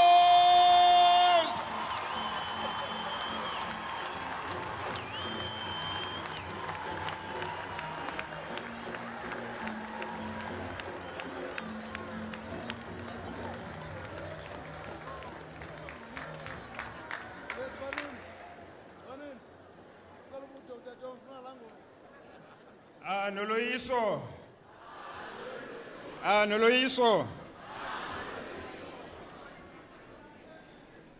By doing that part, I think I'm going to acknowledge people as I speak rather than starting the protocol one by one. And I'm going to do it in groups. You've all been sitting for quite a long time now. So with respect, I would like all officials and ministers to allow me to do that. Unkosi Uzolile Ngamashe quoted Ngeke SEK Mkai. So when I do this vote of thanks, I would like to just say one sentence from the poem that he wrote on Umendi, as the Premier said here. Because there's no translation, I will just say it in English briefly after that. All he said was, in a sad moment, he said, "Aw, ewe, kambe siyabulela. Lenganawe Umendi, namhla yendisile." In this context, we can say, i-University yaseForte namhla yendisile. In short, what Mkai was saying, in that sad moment of the sinking of that ship, which took many an African life in the ocean, he was saying, indeed, we are very, very grateful. This ship called Mendi has today brought marriage. The marriage in that context was African blood was spilled in the defense of European fighting. So black and white were being married on that day. Today we are here, and for years has brought that unison, that unity, that union of people of different backgrounds, different sociological origins, different characters, different colors, etc. So the spaciousness that was talked about by a guest speaker in Z.K. Matthews' graduation, there were only two of them graduating. Z.K. Matthews was the first to graduate with a bachelor's degree. The second one was Edwin Ncwana, who was a diplomate. He got a diploma at the University of Fort Hare. The speaker, talking about Fort Hare, small as it was, said, "No one can fathom the spaciousness that this institution shows and that which it will show in future." Just in the person, Z.K. Matthews, that spaciousness was shown. Just in the history of this university, which I'm not going to repeat, that spaciousness has been shown. We are now a great, iconic African university, the University of Fort Hare.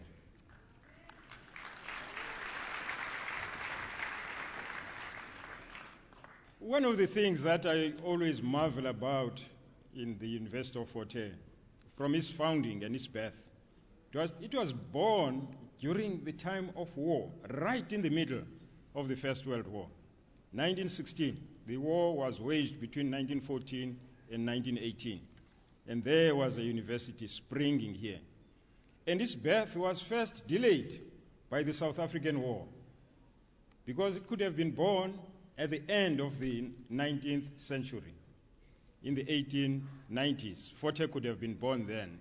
There were delays, there were debates about where it should be located, Bloemfontein, Umtata, here in Alice, but the forces of destiny made it to be here, next to the banks of the Kume River, the fountain of knowledge. In 1905, therefore, a question which was asked elsewhere in 1903, what is to be done, was answered in a different context, not in the communist context, of whether you should have central democracy or democratic centralism. In this case, it was to say, should Africans have a university in South Africa? And some of us don't know the story about Jabavu. Jabavu was saying, in order to win this battle of having a university for Africans in South Africa, let's use their logic. Let's just say lots of the Africans who train outside South Africa come back with a lot of radicalism, with ideologies on non-racialism that is not known in South Africa. Let's train them here in South Africa so that they don't get those ideas when they go abroad. So the battle was won. The then British colonialists, because it was not Afrikaners, by the way, it was British colonialists at that time, they agreed to have the university. I would like to say a word of thanks to all of you in the words that Mkai said. If I were to say a word of thanks to each and every individual here, we would have the whole day spent here. And therefore, I would like to thank all the speakers who eloquently demonstrated the history of the University of Fort Hare. Some of you will go out here to the exhibition that is outside the Freedom Square, and you'll see some of the history that was eloquently elaborated on here. And therefore, I will not, by any means, thank everybody who is here. I would like to thank in groups now, the founders of the University of Fort Hare, and all those who came before us as this generation, who strenuously fought against Bantu education, and some indeed lost their own academic careers in that particular struggle against the 1959 Universities Extension of Universities Act. And those who were there in 1905, when this university was founded, before it was actually born in 1916. Indeed, that first class, the first class at this university in 1916, had only 20 students. And the minister has already said the 13,500 students that we have at Fort Hare this day. So I'd like to thank those who had that vision, people like Z.K. Matthews and others who had a vision of developing this African university to be where it is now. We always forget one person who was mentioned by Dr. Mangosuthu Buthelezi, Godfrey Piche. The granddaughter is somewhere here. Ipuseng, just stand up for once so that people see you. The granddaughter of Godfrey Piche is there. Like Walter Sisulu, who founded Mandela and Oliver Tambo and brought them to the ANC, Godfrey Pitcher founded the Youth League here at Fort Hare and identified some of the leaders, not only in South Africa, but outside South Africa, who were here to lead the ANC Youth League. Amongst them is Dr. Mangosuthu Buthelezi, Tsumu Khehle, Robert Sobukwe, and others. So that is one of the people we don't celebrate much in South Africa. A person who was a pioneer as an academic in this institution, not as a student. He was already an academic. And indeed, those founding fathers and everybody who came after them would like to thank them. Would like to thank those who fought for Fort Hare not to be amalgamated with any of the institutions when the size and shape debate started in South Africa. There was a threat that South Africa would go to Rhodes and be closed as the University of Fort Hare. So one of the people amongst us here, Dr. Reverend Makesi Stofile, I was working with him at that time when we were visited by the late Professor Kada Asmal, who came to announce, and I'm saying that guardedly, he said announce, he didn't say negotiate. And you can imagine to whom he was saying that he's announcing that Fort Hare will stop being Fort Hare. Professor Derek Swartz was the Vice Chancellor at that time.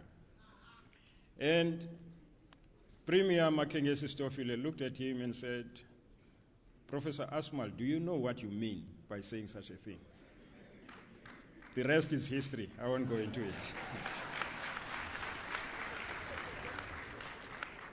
I would like to thank the Chair of Council and all Council chairs from other universities who are here with us, and I'm not going to mention you by name, your presence here. The chairs of Council, the Vice Chancellors from the various universities, the alumni of the University of Fort Hare.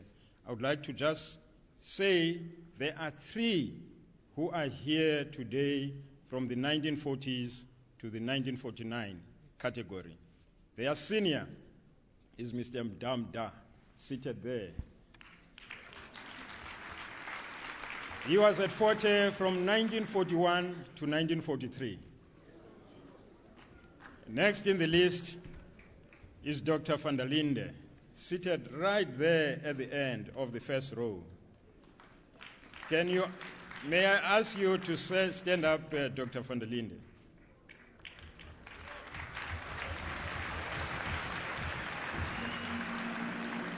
He was at Fort Hare from 1947 to 1950.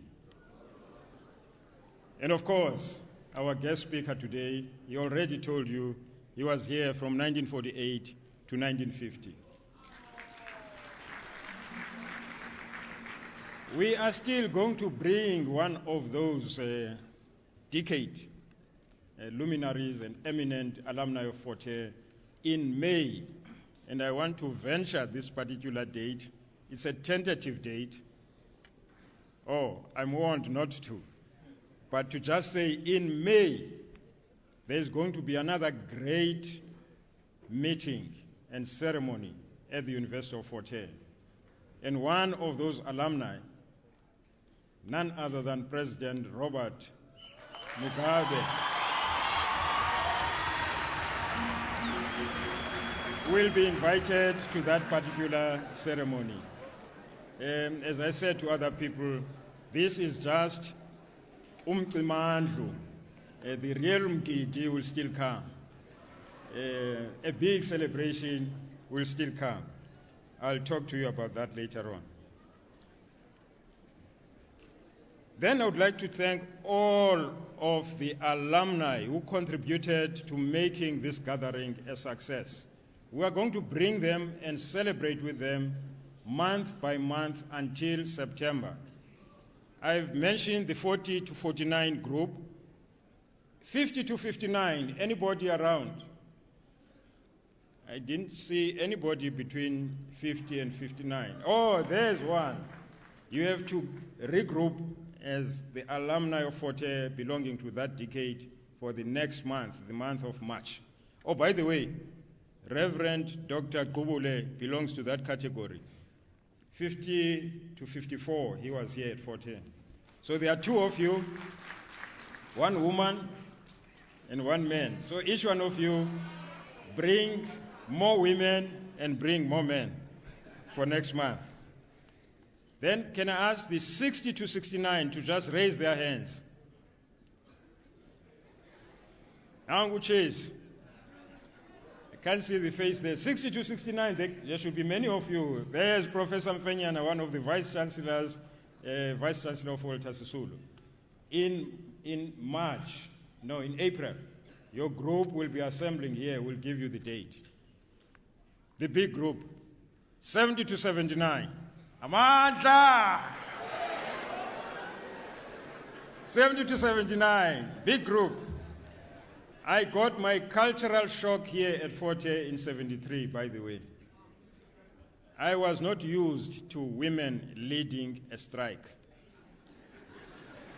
We had a woman, I'll mention the name later, who, when we went to a look for the various political gatherings around the campus, climbed up a tree. She was in jeans. She climbs up a tree and she talks to us, instructing us what needs to be done. And I'm a first year in 1973. Minister Khadebe, that lady was Tenji Wemtinso, who gave us that cultural shock. And Fukan is here, the son. So women have been in the forefront of struggle here. And I would like to thank all alumni. I'm not going to go to the 80s, 90s, etc. There are lots of them here, but we'll talk about that. Okay, 80 to 89. 80 to 89. Why are you so few? Oh, some are on the stage. Yes, one of the vice chancellors. 90 to 91, 99.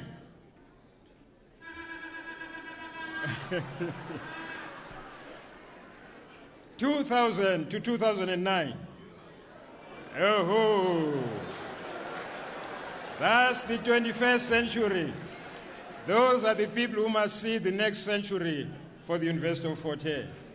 Then the last group, 2010 to now.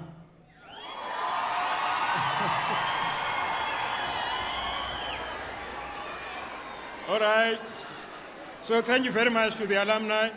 And I would like to thank, now let me go to government. And all the ministers have been acknowledged here. The Speaker of the National Assembly has been acknowledged. All the ministers acknowledged. We've got an interministerial committee that is working with us to ensure that these celebrations are a success. The President of the Republic, when he spoke to us, and the Council Chair and the Deputy Chair of Council, talking about the University of Forte, reminded us that that's not just your celebration, by the way, and it's not just South Africa's celebration. It's a celebration for the African continent. And therefore, we will do our best to support the centenary of the University of Forte. You can see that in today and the days that have gone by, the TV that is here whole time, the SABC was unlocked through the work that we did with the Interministerial Committee and some of the work that went during that course of the time. Ministers, I would like to thank the government of the ruling party, the ANC, but also we met in 2012 with the ANC when it celebrated the centenary, the ANC centenary in 2012. And we reminded them that the younger sister, the University of Forte, will be celebrating its centenary in 2016. From then on, the debate has not been lost in the corridors of the ANC about the centenary of the University of Forte. And again, I'm not going to go through the history. You know it for yourselves. But I would like to say Forte, as having the intermarriages that were supposed to take place according to Mkai, did not just have the ANC on campus.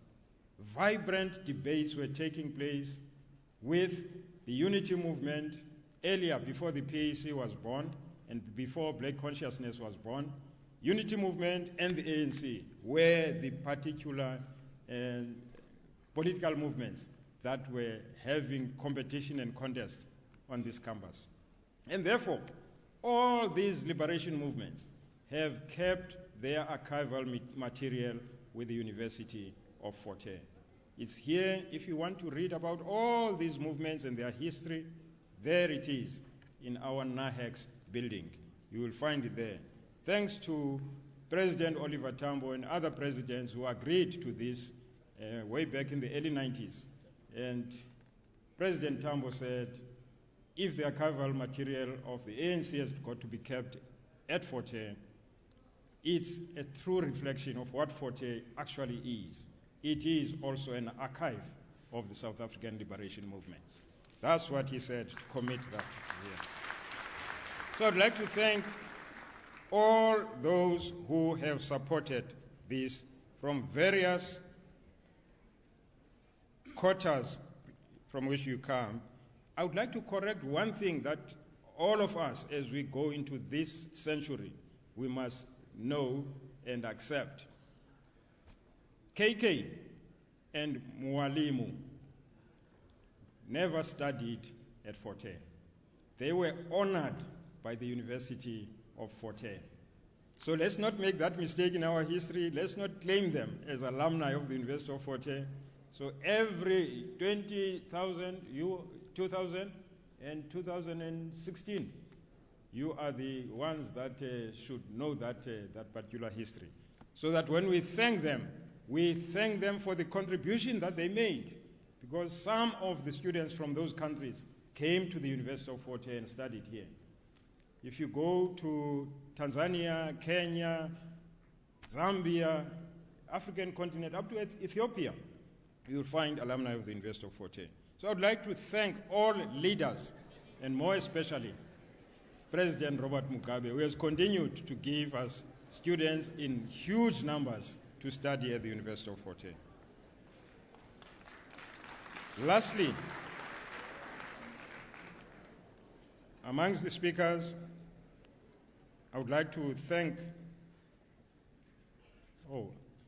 I should have mentioned another category, and I think all of us tend to forget that because Minister Pando has spoken. We would like to thank the ZK Matthews family for the support that they continuously give to the University of Fort Hare.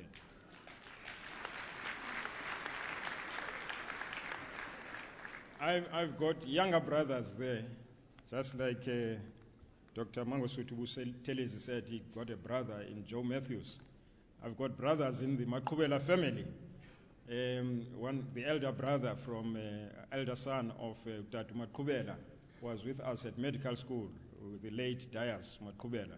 So I've now inherited Usipho Notemba as my younger brothers.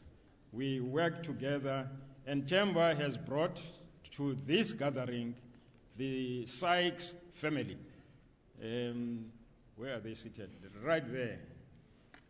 Who are from America, but they do work in South Africa for the Oprah Winfrey Foundation. They are here with us today. We continue to do that work. And we have also managed to have connections with Boston. The Wheelock College is working with us to establish one of the new programs for this century for the university, early childhood development at the University of Fort Hare. And there she is. Jackie, just raise your hand. Yes. So that's some of the friends of the University of Fort Hare. Minister, you have made that challenge. We will talk about it. And I usually talk about the Mkandawire vision, which both of us know. And I'm not going to share it with this crowd here because it's something that we have to work together to achieve. Even after I've left this university, I will pursue that one with you and whoever takes over as Minister of Higher Education in the future. If we don't achieve it during our time, we'll carry it forward in the next few years. If you want to know about the Mkandawire vision, you can come to me after this meeting. Lastly, I would like to thank the keynote speaker for today. I'm not in the habit of summarizing speeches. Fortunately, you've got the speech also in your papers, and I'm going to thank him only by saying his loyalty to the University of Fort Hare, his passion for the University of Fort Hare, and his commitment to this university doesn't go unnoticed. And I would like him to receive this token of appreciation from us.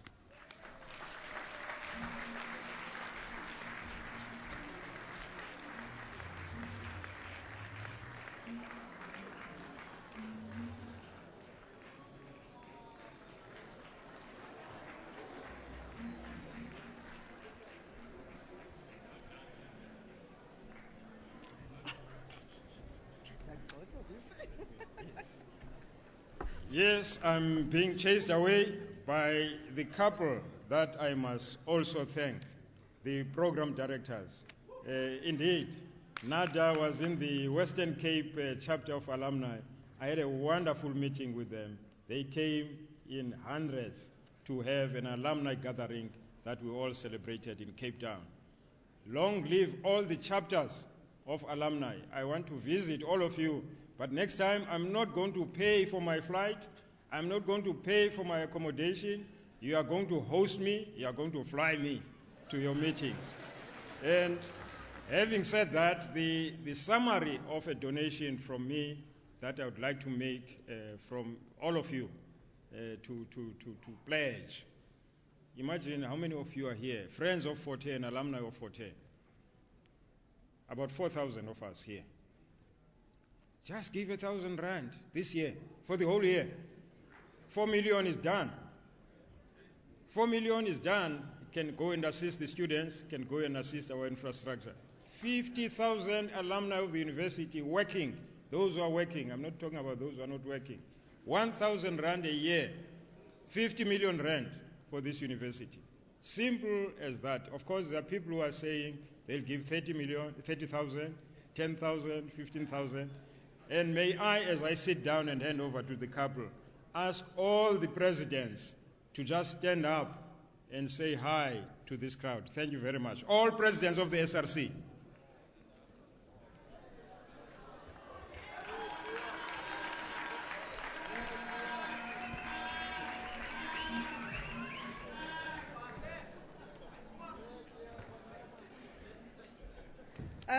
Thank you, VC. Ladies and gentlemen, you've been a wonderful audience. But if you can just bear with us now for a few more minutes. It is an age-old tradition in this area that when you embark on a journey or on a task, you ask the one above for blessings, and when the task is finished, you do the same. We asked Dr. Gqubule to give us an opening prayer. We will call upon him again to say grace. But please remain seated. An official from the University of Fort Hare is going to tell us where we're going to go after this.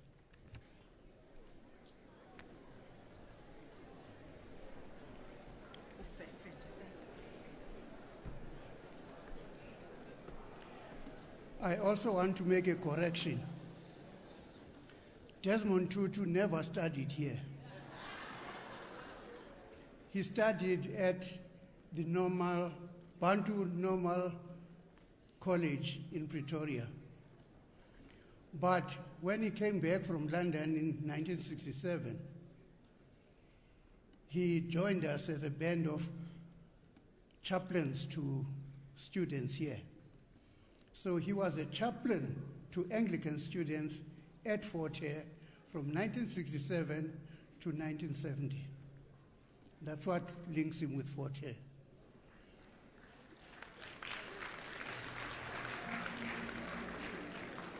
Before I can pronounce the benediction, I must tell you this one. Dr. Alexander Hare, founding principal here, told us that he received a letter from the Reverend Knox Bokwe, father to Mrs. Frida Matthews, asking if this boy called Matthews would be a suitable husband to his daughter. Whereupon the doctor said, yes, he is. Will you please stand? The grace of our Lord Jesus Christ, the love of God, and the fellowship of the Holy Spirit be with us now and with all those who love through Jesus Christ our Lord. Amen.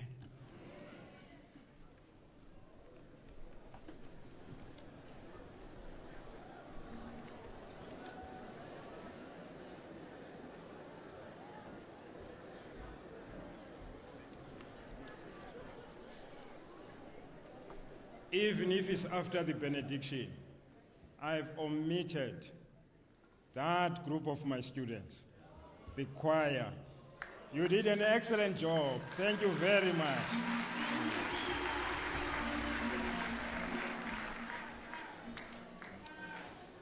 I'm just going to announce the way that we will exit and where everybody will eat. First, we'll allow the VIP, and by VIP, you must have something like this that's written VIP as well as a wristband. So those that have been accredited as such will allow, the way that we came in, will allow the ministers and the procession to leave first.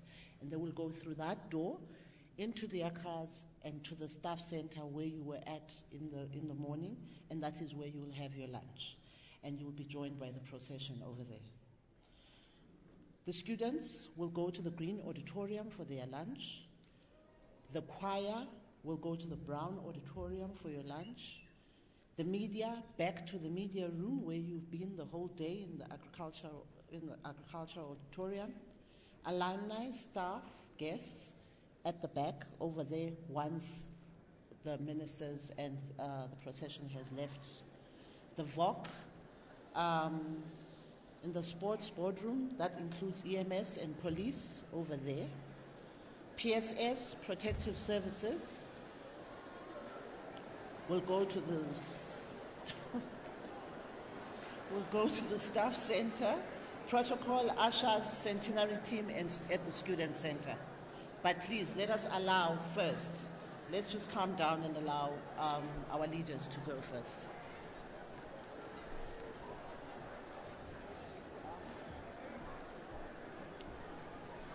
Thank you very much, Sisintle.